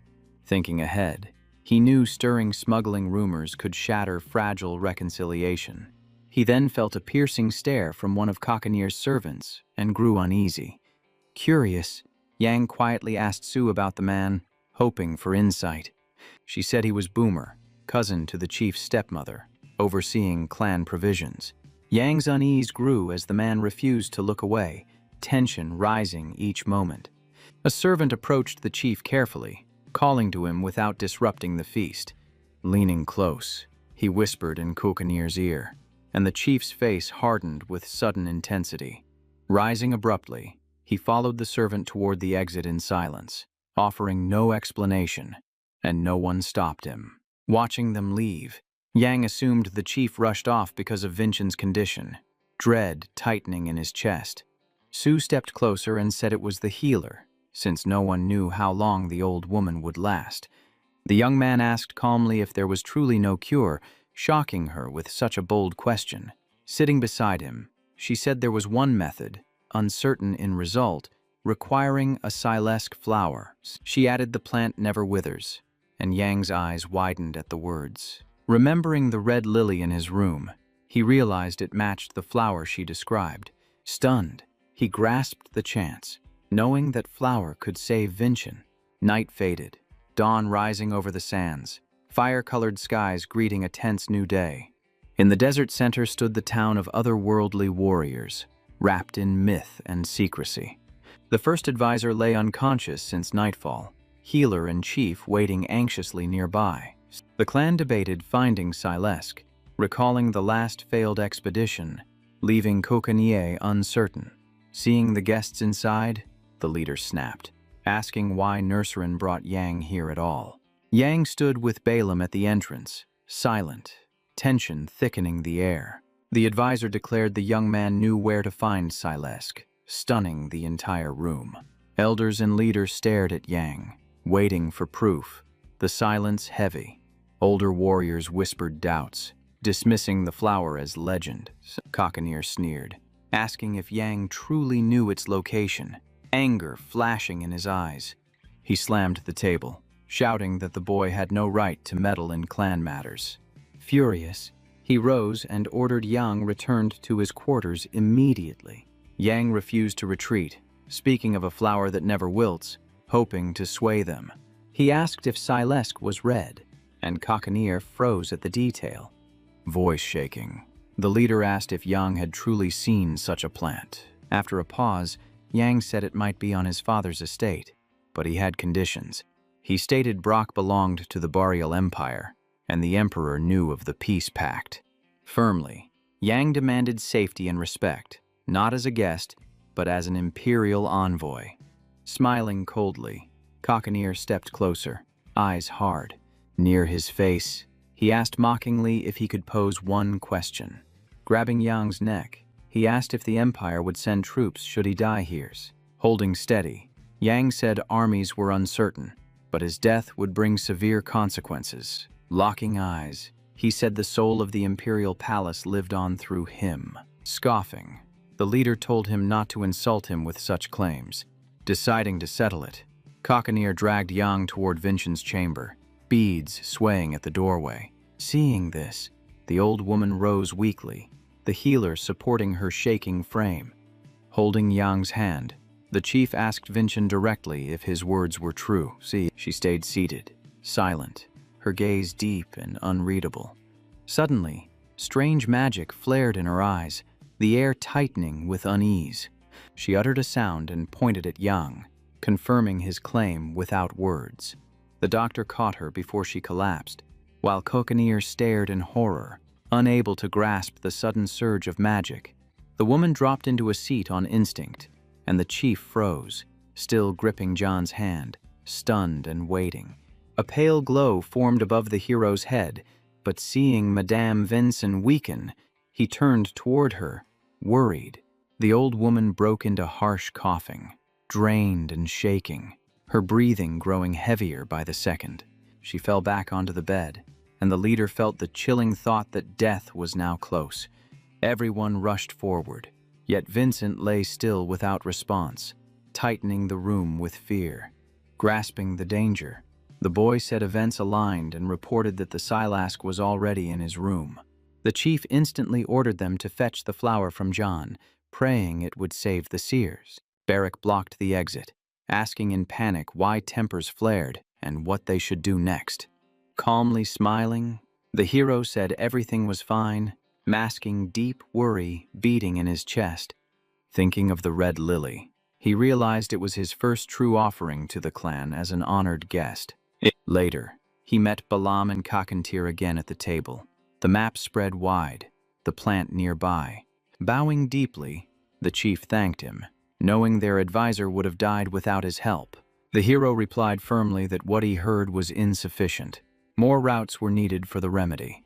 Careful not to dismiss the effort, the chief said Yang still helped greatly and asked about more silisk. After a pause, the young man said he could promise nothing, as the plant was rare and elusive. Touching the flower, he said the pot was his, yet he forgot how to grow it, knowing only one helper, available in a month. He thought of his mother left in the great city, while the chief asked why aid would take so long. Smiling, he explained the journey would take several days, but demanded Kakanir agree to his request. Lighting a cigarette, the leader spoke gravely, telling the young man to state his desire openly. Jan declared that talks with the Brock family must prioritize him, not his father, Count Durgi. Wary, the leader asked if he truly meant to remove the Baron, and he answered that power chooses the strongest. Understanding dawned, and the chief grinned, sensing the plan forming around the county. He explained the difficulty, noting Jan lacked troops and control over grain to lead talks. Yang froze in disbelief, having expected acceptance without resistance. Closing his eyes briefly, he chose to reveal what would happen next, trusting truth to persuade them. He said the imperial palace would soon send the Inquisition over treason tied to unpaid taxes. Shocked, Kakanir asked again if this was real, and how such perilous knowledge was obtained. The hero explained he learned it from central officials who arrived early to inspect him. The leader asked what followed if the Brock family fell, and whether Jan himself faced danger. Smiling faintly, he admitted that though Durgi was his bloodfather, documents denied that tie. Hearing this, Bellamy and the chief stiffened, grasping the weight of his claim. Folding his arms, the hero said the Empire could not charge him with treason, as he was no family member. Remembering the Baron's lavish estate, he said he could seize leadership if events favored him. Realizing they had sent a son without legal ties, Kakantir saw how the Count deceived them. Repeating himself, the young man stressed he was Dergi's son and hoped for the leader's wisdom. The leader stared, smoking in silence, doubt and anger mixing with sharp interest. Suddenly, he asked whether Yang had shared everything or still concealed something. Rising from the table, the young man said he knew trust was thin, yet chose full honesty. Pointing at the map, he said when his father died and land stood leaderless, the clan must gather warriors to invade. Speaking evenly, he said the heavenly warriors faced no threat. Imperial troops would stay out. Sliding the token, he promised no clash with desert elites. Failure still meant a safe return. The hero spoke firm, follow him alone. Support from the chief would seal it. After hearing him, Kakanir saw no losses ahead, yet the alliance gain stayed unclear. He turned to Jan with a searching stare, waiting for proof strong enough to decide. His palm pressed on the map. He vowed that ruling the county would make it thrive. He said any warrior clan aiding him would learn unity power and earn privileges. Locking eyes with the chief, he said conflict was over. Cooperation had arrived. He claimed 2 leaders would guide a peaceful age, blades meeting as allies. Bellamy stepped in from behind, warning of a serious issue not to ignore. If Verga demanded aid against the palace, refusal was impossible under their pact. Smiling, Yang said he held a way out, a clean break without harm. Cigar burning, the man weighed the offer, inhaled slowly, silence stretching. Thinking of the gold note, the youth said his father set a future-bound task. Next year he must return with Gurut leaves, smuggling the goods inside. Hope in his eyes, he said Garuda tobacco was illegal, a fact that mattered. He asked whether this alone justified breaking the old agreement. Kakanir laughed, calling it useful, yet far from enough to end the pact. He asked for proof. Yang said none direct, but Vincent could confirm. The chief glared and demanded an oath to God. Yang agreed without pause. Kakanir laughed hard, easing the strain that weighed on everyone. He once thought all Braki fools. This one felt rare and sharp. Arms folded, the hero waited. The leader asked if only clan support was needed. After a firm reply, he agreed to handle it. Crossed swords sealed the bond. He then asked leave to question motives, wanting the truth behind it all. Gathering thoughts, Yang prepared words of danger and future triumphs. Eyes on the map, he said he would head to the capital, his family county. The chief watched closely as Yang said Brock would be his sole refuge. Slamming the table, Kakanir sought clarity now, no confusion later. Facing Bellamy, he said the clan would not bleed for John. Jan agreed calmly. The leader, surprised, wondered if the youth feared death at all. He answered steady. Fear meant nothing. He had survived death once. Remembering before, he said his life had ended. A second chance followed. Cigarette in hand, the chief smiled, seeing courage under pressure. Hands met. Kakanir said he respected Yang resolve deeply. As the hero left, a call stopped him. He turned back. Curious, the chief asked if the capital journey tied to the emperor. Yang stayed silent. His gaze in sunlight delivered the answer. Outside, people marveled he lived. Even Barrick stared at his partner. Suddenly he scanned the crowd, then shouted Sue's name aloud.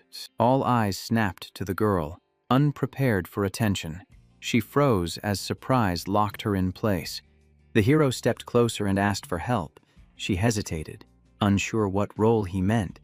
Without warning, Yang told her to train Barrick. Color rushed to her face, eyes lit sharp. Moments later, she cursed and struck fast, Barrick barely blocking as blows kept coming. He swung back and ordered her to be quiet. She ignored him and pressed harder. As Sue drilled her partner, the hero rested in shade, watching closely, conserving strength. Concerned, he asked if things were fine. Barrick snapped back, demanding silence mid-fight. Observing the clash, he found the bodyguard stubborn and amusing, though clearly risky. He expected slow loyalty from the clan, yet Salas accelerated everything. He realized it had been long since he committed this deeply to a single purpose. The deeper he recalled the past, the darker the present and future felt. Later he visited Vice-Chancellor Vincent, sat by her bed, ready to listen. He noticed her health improving. A quiet joy settled in his chest. She suddenly spoke the clan tongue. Kakanir translated. Every word carried weight. Smiling, Yang confirmed the truth to the chief, swearing before God none were false. Vincent then claimed God urged him to change his view, stunning everyone present. Yang froze, unable to grasp the meaning or how to respond. Eyes wide, he feared misreading the vision and choosing the wrong path. Hands folded in prayer, she warned his entire life might soon shift. After reflection, he accepted her words as a true divine message. The otherworldly clan trusted shamans over temples, yet this case felt different. The old woman's palms glowed faintly, as if magic was sealed inside. Yang closed his eyes, replaying her words, searching for their hidden truth. Later in his tent, the girl brought strange yellow berries and urged him to taste. He thanked her, noticed her embarrassment. She said serving him was natural. She added that servants prepared a banquet, grateful he saved Madame Vincent. As she left, she called him a savior. Yang smiled and thanked her again. Bowing, she said the chief awaited agreement changes. He said he would come soon. Watching Barrick train, Yang thought it ended, but a face blow proved otherwise. The servant bowed, promised to relay his words. Yang stayed to watch the fight. As she turned to leave, she paused, recalling something important. Holding an object, she said she found it in a flower pot, voice trembling with excitement. Yang guessed it was a necklace. Nothing else fit within her closed palm. Revealing it, she asked if it belonged to Jan or someone else. Taking the medallion, Yang studied the stone, puzzled by its nature and presence. Even as a former emperor, he had never seen such beauty or origin. He could not grasp how a poor boy owned Silac or why it was hidden. He thought if he knew sooner, he would have sold it to escape hardship. Looking at the lily, he assumed the jewel was hidden by its former guardian. Remembering fragments of the past, he knew only a distant stranger held answers. He recalled Hannah and his mother, replaying words and actions, forcing the fragments into one clear truth. Studying the stone, he hoped the ornament would not disrupt his plans or divert his path. Barrack suddenly stepped in and asked what he was doing, interest clear in his eyes. Choosing silence, Yang hid the jewelry and asked about power from Sue. Barrack answered they stood equal. Fastening the chain at his neck, he said it was time to meet the clan chief and his deputy. He noted he should question Barrack about the desert warriors and their rumored feats. Knowing Barrack dreamed of unmatched strength, Yang saw how distant that goal remained. He smiled anyway, certain his partner would reach it someday. Sunlight washed over the settlement, and he sensed everything moving as planned. He shifted focus to the next critical step, one demanding careful preparation. Far away, panic erupted in Brack County.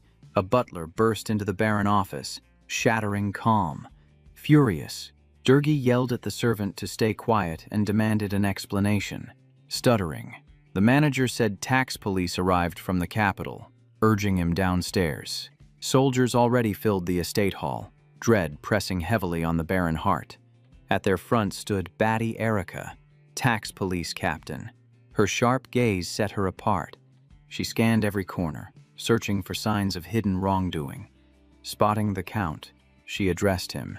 He introduced himself calmly while fear churned inside. Presenting documents, Batty stated they came by imperial order to probe treason and theft. Gripping the railing, the Baron shouted denial, refusing to believe such an order existed. Hand on chest, he claimed years defending the Empire, questioning this reward. Erica ignored excuses, bound to complete the order without compromise. She showed the seal again, asking if it was not Durgi's own, forcing his focus. The papers bore his confession of embezzlement and a request for investigation. Seeing his seal, he reeled, wondering who forged his name and delivered it here. Walking the carpets, the girl remarked on the house beauty, regret hidden beneath duty. As the Baron protested, she said they would stay and govern during the inquiry. Batty added Durgi and all staff must obey, regardless of protest. Ascending the stairs, Erica ordered a search of the top-floor study. Someone suddenly seized her arm, urging her to follow, claiming knowledge of a secret. Realizing strangers knew the study location, the Baron sensed his schemes were exposed. Anger flared. He doubted Mullen, yet suspicion tightened its grip. He questioned how his seal was taken, concluding a traitor lurked close. His former secretary lay comatose. Then he recalled Molly meeting Jan alone. A smiling boy surfaced in his mind. A cold fear struck. His son might be the source. The thought horrified him, unable to accept betrayal from his own blood. Enraged, he screamed the young man name, echoing through the estate. The next day, a Braca messenger reached the otherworldly clan, flag raised, seeking the leader. Cockandeer asked in shock if Durgi himself begged aid, the move unexpected. The messenger said the Count was denounced to the Emperor, a treason inquiry underway. The chieftain asked where proof of false charge stood and if rebellion was requested. If guilt was proven, the clan would face the Emperor as enemies. The chief feared this, while the messenger swore Durgi was innocent. He said Durgi would prove innocence by offering his son John life, even ordering the boy killed. Hearing that, the chief struggled to believe a father could trade his child for survival. The messenger stared back, confused himself, unable to explain his master-twisted resolves. After brief thought, Cockandeer said he understood, yet delayed judgment and withheld any answer. The messenger pressed John Matter again, but the chief dismissed him and ended the discussion. He added that John was a peace hostage, and the clan would not slay one who lived among them. Gripping his sword, the messenger said the Count anticipated this and gave orders regardless. With a thin smile, the chief agreed and allowed him to proceed. curious how it would unfold. Soon after, the hero entered the hut, saw the warrior, and knew the matter concerned him. Pointing at the messenger, Cockanier said the knight came to kill the young man by his father order. Smiling calmly, Jan said he expected nothing else from Durgi cruelty. Confused, the warrior asked why the chief called Yansur and what truth lay beneath. With a quiet smile, the man said he gave the murder location and refused further words. Sensing something wrong, the messenger felt lost, unsure how to act. Jan's calm composure and the chief's strange stance unsettled him deeply. Teeth clenched, he tried to grasp their hidden plan unfolding before him. Drawing steel, he chose to fulfill the count command despite doubt. As he struck, Barrack stepped in, blocking the blow and taking the impact. Shock crossed the warrior face, realizing his enemy had prepared and waited. Behind him, Jan's voice rang out, saying he must defeat the bodyguard first. Smiling, Jan said he would wait, trusting Barrack to endure and execute the plan. Outside, they moved into the street, tension thick, a hard battle ahead. Standing firm, the warrior readied his weapon, prepared to meet the condition. Their eyes locked, both resolved to fight through the end. Barrack eager to prove Su training. Nearby, in shadow, the chief and Yang watched silently, each weighing the outcome. The crowd mocked the orphan and doubted him. He waved them away without a word. Cheers for Knight Braca echoed, irritating the man and fueling his anger. Demanding a head start, the bodyguard said he would fight at full force, provoking fury. The orphan surged forward, speed kicking dust high and forcing defense. Countering swiftly, he said this was his craft, yet the strike was endured. Enraged, the knight asked why he fought so wildly and without grace. Barrack smirked, taking the insult as proof of his strength and resolve. Saber swings cut past faces. Each miss carried lethal risk. Suddenly, a precise strike pierced Barrack's body, blood spilling across the ground. The bodyguard coughed, stunned, barely standing as pain weakened him. When he fell, the opponent struck him repeatedly, stopping any rise. Unable to see clearly, Yang shouted for Barrack to stand and resist. Through agony, the orphan clawed at the ground, his body refusing commands. Gritting his teeth, he gathered his will, lifting his head, refusing to yield while breath remained. Rising suddenly, he struck the warrior before he could react, the blow landing fast and leaving the knight stunned and humiliated. The insult ignited pure rage, and the knight's focus narrowed, his only thought now to end the boy swiftly. Barrack wasted no breath, closing in with bare hands, hammering blows into the knight face without pause. Cursing under his breath, the opponent locked eyes with him, calculating how to crush the orphan next. Reaching for the weapon at his belt, he accepted fists would fail. Steel was now his only answer. The clash turned brutal, attack and defense blurring together as the crowd watched in tense silence. Shouting to steady himself, Barrack felt the enemy relentlessness, and his will to fight only hardened. He charged again, but the knight met him head-on, saber carving wide arcs through the air. The knight roared back, proving through sheer force that he would not yield an inch. Blood suddenly stained the ground, and the onlookers recoiled, sensing the fight had crossed a deadly line. Red streaks spread across the stone as pain cries rose, the mood sinking into grim dread. The blade drove into Barrack's side, and his pale clothes darkened instantly with flowing blood. Seeing the steel buried in him, Barrack judged the strike skilled, yet refused to see defeat. Teeth clenched, he shouted that this was the enemy end, and the crowd froze at the claim. Voices argued among the spectators, some saying the knight held back, others calling it a cruel show. Grabbing the blade lodged in his body, Barrack forced it deeper, stunning everyone who witnessed it. Pain overwhelmed him, his vision rolled back, and he collapsed hard with the weapon still inside. His fall shook the knight's resolve, unprepared for such reckless defiance from a wounded foe. Sheathing his sword, The knight turned toward Jan, ready to finish the true mission. He said time was gone, declaring Jan must die to prove Dergi innocence. Jan stood silent and unblinking, accepting the weight of the moment and the coming strike.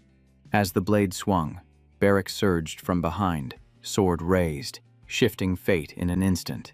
Feeling danger, the knight twisted aside, spared only by chance as the blade missed him. The strike shattered stone, and the knight stared in shock at the bodyguard's strength. Confused by Beric's survival, he glanced at Jan, judging the boy's battered state. Wounded and pierced, Beric sat upright, gripping the weapon lodged in his flesh. Blood poured freely onto the ground, yet he held firm, refusing to release the blade. With a harsh pull, he freed the sword and declared the fight unfinished, vowing to stand for January. Startled by such resolve, the knight cursed and readied himself to end it decisively. Hatred burned in Beric's eyes as he recalled how death had stalked him his entire life.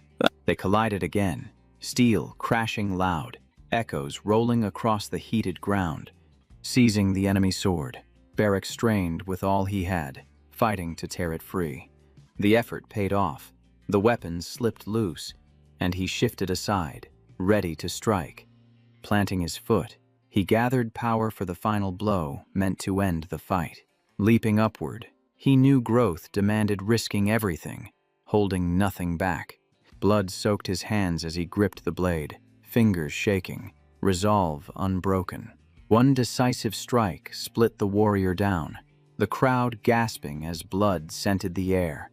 Silence fell as Beric lowered his weapon, standing only through sheer will. The knight lay still, and Beric breathed hard, barely upright after the brutal struggle. Sweat streamed down his face, strength fading as pain and exhaustion consumed his body. Saying he could not continue, he collapsed hard, his weapon slipping free beside the fallen enemy he defeated. The crowd stood stunned, admiration spreading fast. Even Sue failed to hide her shock. Watching closely, the chief told John he now understood why he chose this bodyguard and the talent within. He added that the youth carried the seed of a true warrior, one who could surpass many later. Aware of his friend's strength, Jan only smiled quietly, pride burning deep inside. Bleeding heavily, the orphan lay still, gripping the wound as breath weakened and awareness faded. Inside Count Dergi Castle, tax inspectors searched for treason while soldiers guarded every corner. Guards sealed the doors near the Countess and Chell as the Baron paced, restless and strained. A sudden noise outside drew his attention. He spun toward the window, alarmed. Sue sat on the sill, smiling lightly, noting how shaken he looked. He asked where Knight Nurserin was, since she should have arrived with him. She only offered a bag, said it was from Cockanier, then turned away. He grabbed her, demanded what the chief said and whether she killed Jan. She stayed silent. In a blink, Sue leapt down and vanished, leaving Dergi stunned and helpless. He opened the bundle, anger rising as confusion locked him in place. The Countess read the letter, learning the clan saw Jan as a false gift. It claimed the boy was illegitimate and tasked with carrying forbidden Garuda leaves. Horror struck her. The pact was broken, consequences now unavoidable. Hearing this, the Baron trembled, disbelief flooding him as sweat poured freely. He screamed in terror, and Chell with the lady understood disaster had come. Clutching the letter, the Count raged, teeth grinding, unable to grasp the betrayal. He shouted threats of death. Guards outside exchanged uneasy glances.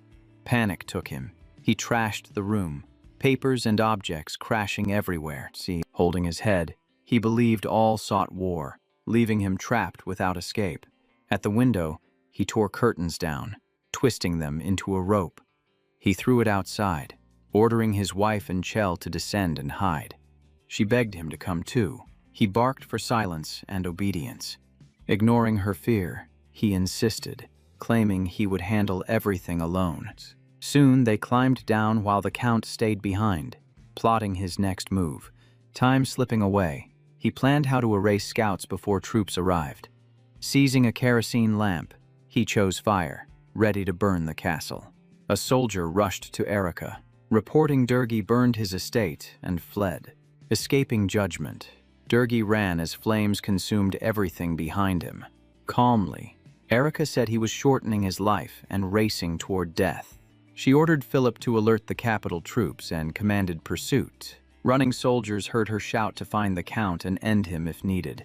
Cursing under her breath, Batty knew this estate was meant to be hers. Everyone fought the fire with sand, but the flames only spread wider.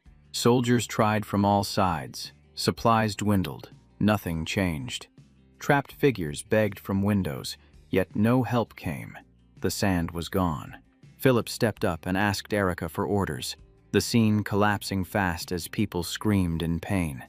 She paused to think, weighing options, each second cutting away what little choice remained. Batty finally said coldly that these people would have died with the Count. Saving them meant nothing now. Walking away, she ordered the fire contained, but all strength redirected to hunting the escaped Durgi. Flames roared as soldiers searched. Cries from the burning estate deepened the terror of the night. Staring at the blaze, the inspector burned with rage, her dream reduced to smoke and ruin. Far away, the Baron rode hard through the forest, thrilled to escape and leave enemies behind in fire. He recalled sending letters through the butler, one to the other worldly clan, one to the first prince.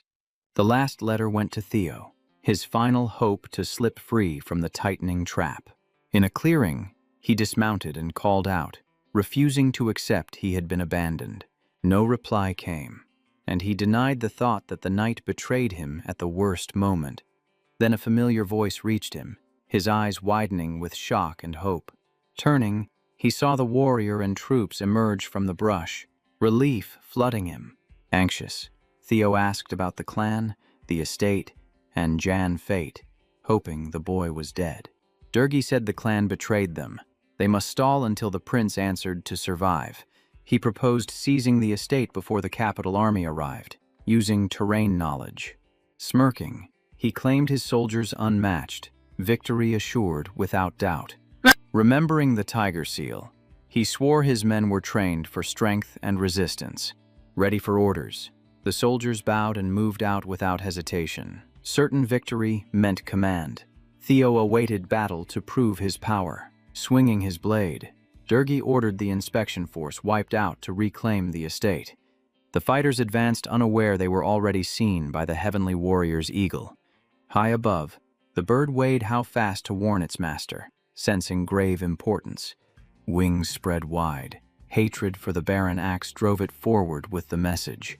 Hidden in a tree, Sue watched the burning estate, knowing she would soon report to Cockanier. Back at the clan, the doctor fought to save Barrack, a candle burning beside his sword, saying she would fetch medicine. The medic asked Jan to stay close, the state critical. Cockandier's voice sounded at the door, asking how long until Barrack recovered. The doctor said 3 or 4 months were needed. The wounds severe, yet he endured. She added any normal man would have died. The orphan's survival stunned everyone. The chief worried. Without this warrior, Jan's strength and future looked fragile. Jan answered calmly that as long as Barrack will remained, victory was still possible. Placing a hand on his chest, he chose to use magic to hasten recovery. Yellow light filled the room. Energy surged through the body, yet Barrack stayed unconscious. Feeling it insufficient, Jan pushed harder, focusing power through clenched resolve. The doctor returned with Cockandier's, both freezing in alarm at the glowing scene. Seeing Jan weakened, she asked if he was all right. He said he felt dizzy. She guided him to sit and promised to examine Barrack to ensure stability. Looking at the wounded body, she sharply asked what condition Barrack was in. Confused, Yang asked again, but she snapped, saying she meant the injury, not his name. She warned recovery would be slow, now understanding why he was known as relentless, while the hero only smiled beside him. Cockanier suddenly set a sheet of paper to flame above the candle, calmly watching it ignite. He noted it was insufficient and said he would have brought more had he known Jan's condition. The chief pushed the leaf into his mouth, and the hero instantly recognized Guruta, a famed healing herb. Smoke drifted through the room as the leader remarked that no outsider had ever used this remedy before. Chewing slowly, the young man thanked Kakanir, stunned by how freely the clan shared this guarded secret. An eagle appeared at the window, and the chief said Su sent urgent news from the estate. Hearing this, Yang realized he needed data on imperial troops and spies to judge the danger ahead. Feeling Garuda effect, he removed the leaf, sensing strange energy spread through his body. Lighting another, Kakanir said a few days remained and urged the youth to rest and recover. Yet the hero admitted he could not stay idle. Uncertainty and inaction gnawed at him. Barrack remained unconscious. The doctor hovered nearby, and the hero sank into thought. Seeing his exhaustion, the doctor chose to intervene, knowing rest was vital. She laid Jan beside his partner, then left, and he slipped into deep sleep. Night deepened, moonlight bathing the room where they recovered from battle. Waking suddenly, the hero felt disoriented, his head ringing and vision unsteady. Seeing Barrack nearby, he turned, but the bodyguard lay silent and unmoving. A glance at the door stirred unease. Danger felt close and pressing. He grabbed his dagger, recalling clan kindness, yet tension refused to fade. The door slammed open, wind and noise tearing through the silence. A masked attacker crashed into him, striking his chest before defense was possible. Sabers flashed under moonlight, the glare blinding him mid-assault. The enemy seized his throat, crushing his breath with tightening grip. In a harsh voice, the attacker mocked him for plotting and daring to interfere. Fingers tightened as insults followed, calling Yang worthless and weak. He said the boy was just like his father Durga, the name snapping Yang alert. Raising his dagger, the stranger declared death and prepared the killing strikes. Choosing magic, Yang body flared, essence flooding with raw power. A violent blast tore through the room, energy shattering the stillness. Hearing it, clan members rushed with lanterns, tracing the sound to Jan room. Alarmed, Kakanir feared an attack on Jan and Barrack, Su guiding him fast. Entering the wrecked chamber, they asked what happened, Jan pointing to the attacker. Furious, the chief ordered aid for the boy and demanded the man identity. He studied John, baffled how he fought alone without skill while Barrack slept. As the doctor tended Jan, the chief questioned the explosion source. No fire visible. Removing the mask, a servant froze, staring at a familiar face. Turning to Kakanir, he trembled, struggling to reveal the truth. The commander waited, anger and urgency clear in his gaze. It was Boomerth, and the order came to send him to the dungeon for interrogation. Regaining sense, the criminal felt sand strike his face and screamed in pain. A sudden voice reached him, asking if he had come alone. Fear locked his body, and any thought of escape vanished. Chained without mercy, he was dragged to the square and forced before the chiefs, ringed by silent clan warriors. On his knees, the captive thrashed and begged to be freed, shouting innocence while despair spilled into curses. Unmoved, Kakanir asked if he truly attacked Lord John, the question stunning Boomer where he knelt. The leader glare hardened, eyes burning with judgment, mercy clearly absent for betrayal and cowardice. Trapped at last, the villain clenched his jaw, rage boiling at his own exposure and helpless state. Bowing his head, he said excuses were pointless, claiming that if seen as family, questions should not exist. Lifting his chin, he warned them to watch John closely, claiming the boy carried an unsettling power. Before the hero, he added that golden eyes and a violent blast made the youth deeply suspicious. Weighing the words, the young man saw avoidance. Boomer spoke only of him while hiding true intent. With respect, Yang asked permission to speak, and once allowed, pressed forward with his reasoning. He revealed the attacker spoke of Durga, the name igniting fresh anger within him. He continued, saying his plans were labeled schemes, and someone sought to block the clan alliance. The idea of a link to the Count chilled him. doubt and fury burning in his stare. A letter from his father's office surfaced in memory, questioning future leadership within the clan. Fixing his gaze on Boomer, he asked if the letter to the Baron exposing secrets came from him. Realization struck the suspect hard. His shock, clear as hiding, no longer held meaning. Yang wondered why the first advisor was mentioned, sensing deeper consequences for all involved. Suddenly, the villain bit down on his tongue, ending any chance of further confession. Accepting guilt, Boomer met their eyes, knowing silence or death were his only paths. Servants shouted that his tongue was gone. The chief ordered more cloth forced in and dismissed it. Yan stated firmly the villain controlled the food, and Madame Vincent suffered through his hidden acts. As Kakanir reflected, the hero explained Boomer sought deputy power, while Durgi aimed to profit. Without a word, the leader rose sharply, the young man reading the decision in his movement. Stepping closer, he asked about Madame Vincent. A warrior answered that she rested in her chamber, mutilated. The criminal tried to speak, only broken sounds escaping unheard. Turning away, the chief ordered the deputy room sealed from all without his command. Seizing the traitor by the hair, he dragged him across the floor, ignoring muffled cries. From behind closed doors came brutal sounds, as if judgment itself was being carried out. After time passed, Kakanir emerged, hands and clothes stained, his face cold and resolved. Outside, he ordered the body fed to vultures and the family brought before him.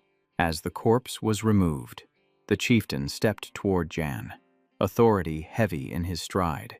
He asked directly about the explosion, demanding clarity on whether the youth caused it.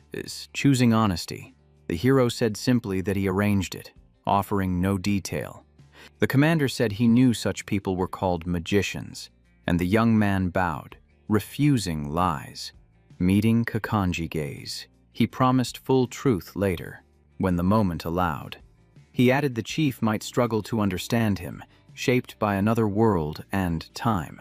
Silence followed, the leader eyes sharp with caution, resolve, and measured trust. After a pause, he announced a change of plans, and Yang asked what was decided. The chief explained he once planned to take him to Brasha Estate and grant full support. Once Durgi chose deception over loyalty, every move shifted, forcing him to abandon old plans and wear a new face. Learning the Count planned to kill Vention behind a false pact, the leader resolved to hunt him down and end him personally. Jan replied calmly that he understood the scheme, then revealed a single obstacle capable of collapsing everything. The tax police would block any lone strike on the Baron, branding it treason and answering it with execution. He added that gaining control of the estate would let him aid Kakanter, their combined strength reaching the same goal. Among the clan halls, the chief said help was inevitable, while the man clarified that he was formally asking for it. With a grin, he called him a demos and said unity was the plan, moving forward as one force. He extended a blood-stained fist and waited, while Jan froze, unsure what the gesture demanded. Understanding it was a ritual. Jan smiled and accepted, choosing the clan way and shared action. He struck Kakanter's hand in return, sealing their pact and confirming loyalty for what lay ahead. Entering Barrack's chamber, he saw him awake at last and asked about his state, relief clear in his voice. The orphan retched and could not speak, yet Yang knew survival alone was reason enough to smile. Weak and nauseous, the warrior accused his meal of tainted drink, drawing sharp anger from the doctor. Stepping closer, the hero studied him, unsettled since mage swordsmen usually healed far faster. Fever shook the orphan, cold skin slick with sweat, leaving doubt about how soon strength would return. He asked if Barrack remembered his parents, and the answer came that they were long dead. Seeing no sign of mixed blood in his lineage, the young man questioned the cause of such slow recovery. As the doctor prepared a compress, the bodyguard kept asking about returning, and Yang said it would be tomorrow. After his head was wrapped, he learned he would stay behind, the decision striking him hard. He sprang up shouting demands for reasons, pain cutting him down, told his illness was the cause. Rising again, Barrack insisted he could walk tomorrow, but John refused to bend. Promising many battles ahead, he urged rest, while the bodyguard simmered with anger and hurt. Tears fell as the orphan accused him of betrayal, yet the hero only smiled, unmoved. Gripping his shoulder, the bodyguard cited training, and the reply came that conscience mattered more. He asked if Barrack had forgotten mastering his power alone, holding his gaze without flinching. He recalled the fight where Barrack, pierced through the chest, kept swinging, pain unable to stop him. Shocked, the young man doubted it was his own doing, the memory feeling impossible. He pressed John again, and the answer confirmed every word as truth. Bellamy burst in and asked Sir to step outside briefly, his urgency clear and private. An eagle had arrived carrying Brock's letter, one that threatened to reshape every plan. Stroking the bird's head, the chief said the message came at the perfect moment, heavy with meaning. The letter warned Durgi had ordered a siege, while the tax office held firm awaiting aid. People gathered at the bank, and Yang noted the choice, the ground considered neutral. The Neiman building governed imperial finances, its authority absolute and closely guarded. Every region held a branch, and its fall would shatter the entire system. For that reason, Durgi's police could not strike there without harming all allied lands. Kakantar asked if the place was sacred, and the young man confirmed it. Yang urged haste, fearing that without the bank's shield, locals would side with the count. The chieftain declared they would depart for burial at dawn, refusing delay. The sun sank over the desert, bathing the clan halls in quiet light before a decisive day. The estate burned fiercely as the Baron's warriors flanked the field and opened fire on tax soldiers. Nearby, the Count demanded why Mariloff gave no aid, and Theo said the gates were shut to them. Furious, he called him a coward, but the youth said the trade town was weak and could wait. A sudden trumpet blast cut the air, its sharp call echoing across the field. They turned in confusion, unsure what changed or who dared raise an alarm. Far off, an armed force advanced with banners high, tightening hearts with creeping dread. Spotting them, the Count cursed and chose retreat to save lives and avoid disaster. Chaos flooded Portlow Street, with screams rising straight into the bright sky. Near Hayman Bank, crowds protested, demanding open gates as tension climbed fast. People shoved and surged. Workers pushed forward, shouting that the Imperial Army was killing them. Inside a boarded house, Hannah sat shaking, praying the nightmare would end. Her small brother sat on her lap, then pointed upward, pulling her gaze to the sky. Through the boards, they saw a massive eagle riding the wind, a grim sign. Hope sparked in her eyes, believing the bird meant help was close. At the same time, Yang advanced toward burial with otherworldly warriors, birds circling above. Flames and ruins surrounded them, and their mounted entry spread fear through the city. Children cried in dust. Some fought for bread, others lay lifeless. Terror ruled the streets. Surveying the wreckage, the leader admitted the crisis was worse than imagined. The young man answered calmly that this was exactly what he expected from his father's rule. When someone noticed Kakadir's shadow, he screamed, drawing eyes to the unknown fighter. He fled shouting that barbarians invaded, urging all to run, feeding the panic. People scattered in fear, believing the clan came to strike amid their misery. Mugarun bristled at the cries, but Kakan told him to stay focused on their goal. A boy sobbed on the road, then widened his eyes at a rider, sensing rescue. Kakandir instantly ordered a careful advance, seeing the child in their path. Among smoking ruins, the boy stared in shock, unsure who they were or why they came. A hand reached for him, and fear surged as he failed to grasp what followed. Sitting beside him, the hero told him to rise, offering help and no harm. As the hero neared, the boy's father rushed in, shouting and checking if he lived. Seeing him, the man asked if he was Janos, and the hero asked if they knew each other, learning he was once a stable boy.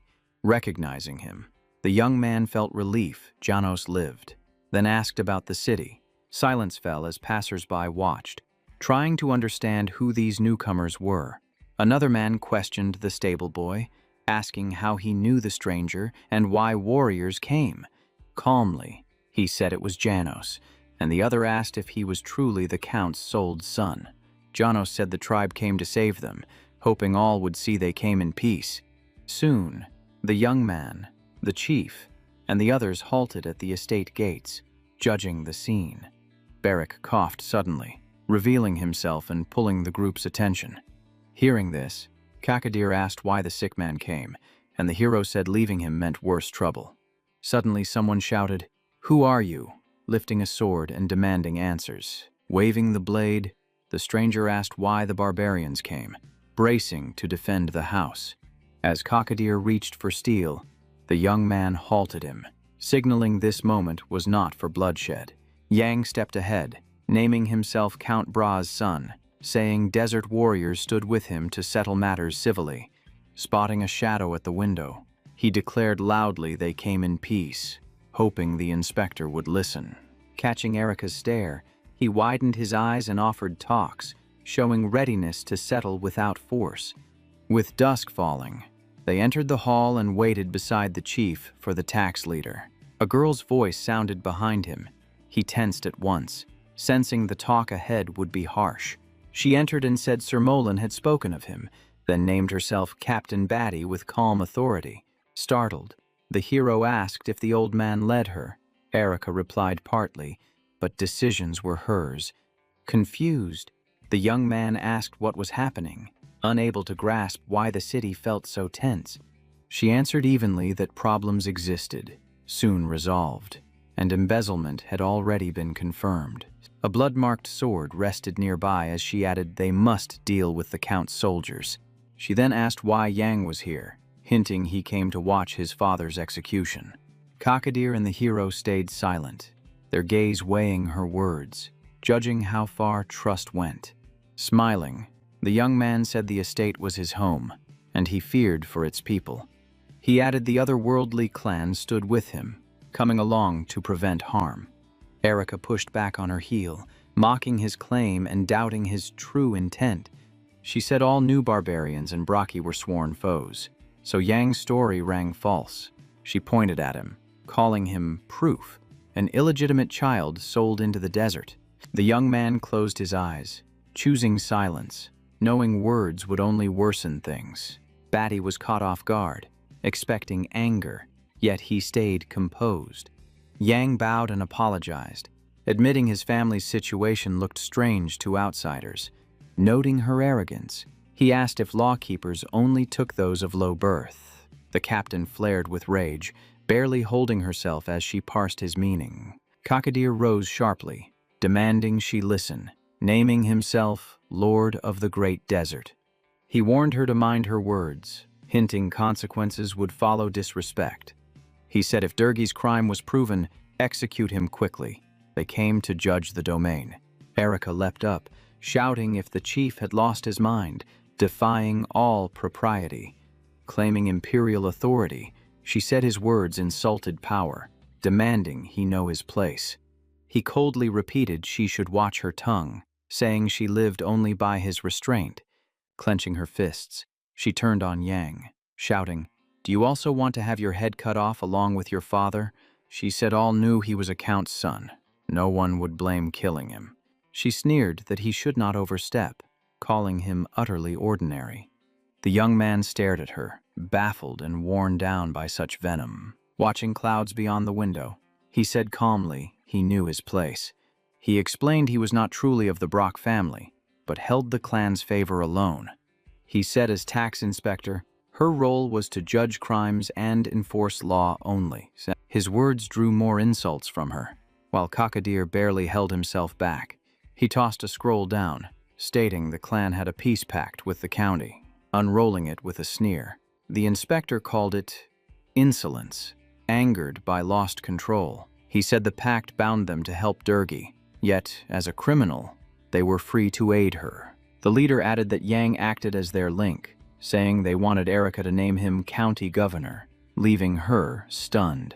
Smiling stiffly, she asked what she just heard, doubting her ears and weighing the meaning. Still shaken, she asked again if the clan truly wanted a bastard ruling these lands. John only smiled and narrowed his eyes, showing calm confidence and quiet dominance, calling them insane. Erica voiced open outrage, saying such an idea defied all sense. She saw the cruel truth. The boy's only fault was blood ties to Durgi, making judgment painful. With rebellion spreading, she knew Yang as heir could calm the masses and restore control. His pact with the barbarians also promised border stability through their protection. She concluded that only the emperor could grant a title, and this choice exceeded her authority. Yang smiled and said that until royal approval, no one but her held real power. Batty studied him, discouraged, weighing the fallout of every possible choice. She realized power was vacant, and others could seize it and strip her rights. Yielding slightly, she said she understood his aim and admitted it was logical, yet refused it. She stated firmly that the Countess and Chell fled, and she must crush resistance and impose imperial rule. Sitting calmly, the hero said he would help capture Durgi, honoring his word. He added he would restore order after the tax force and army, urging her to finish quickly and leave. Furious, Erica warned him not to deceive her, suspecting loyalty to her father. Meeting her gaze, he promised to deliver the Baron himself. Proving his oath, she departed, shutting the hall doors, leaving tension and silent thoughts behind. In anger, she planned to wait for the imperial decree, then legally cast him out. Elsewhere in the forest, warriors led Durgi through dense growth, moving cautiously. The Count asked how far remained, and Theo said Mariloff barred gates, forcing a path to Havan's border. Clutching his gold bag, the man sensed danger and chose to wait quietly, hiding fear. Above them, an eagle drew near, wings cutting air, unseen by all. The bird struck, wounding a soldier, blood spilling as panic erupted. Theo rushed orders, sensing an ambush, shields raised to guard the Baron. From the heights, the clan warriors appeared with Kakadir, greeting Durgi with open menace. The chieftain said he wished to see how far Durgi had fallen, pride on display. Shaken, Theo tightened defense as the Count froze behind him. A sudden leap from above smashed into a warrior, barely blocked by a shield. His body burned with old wounds, yet he advanced, refusing retreat. Closing in, he smiled and asked if the enemy remembered him. Yang called out about Barrack, but the fighter answered calmly and pressed on alone. Stepping into view, the hero greeted his father with confidence and strength. The Count stared in horror, stunned to face his son as his true foe. Theo gasped the name and lowered his shield in shock, opening a fatal gap. Blood spilled across the ground, terror gripping the remaining soldiers. The shield was stained. The enemy fell. The fight ended in clan victory. Entering the hall, the hero said he brought Durgi, fulfilling his promise. Erica stared in disbelief, realizing the Count stood captured by the powerful young man. The man lay helpless on the ground, bound and silenced, the sight shattering any image of a mighty Baron. Yang reported the soldiers and Captain Theo arranged in the yard, asking if she believed him now, her reply cold but conceding his worth. As servants dragged Durgi toward the dungeon, the hero reminded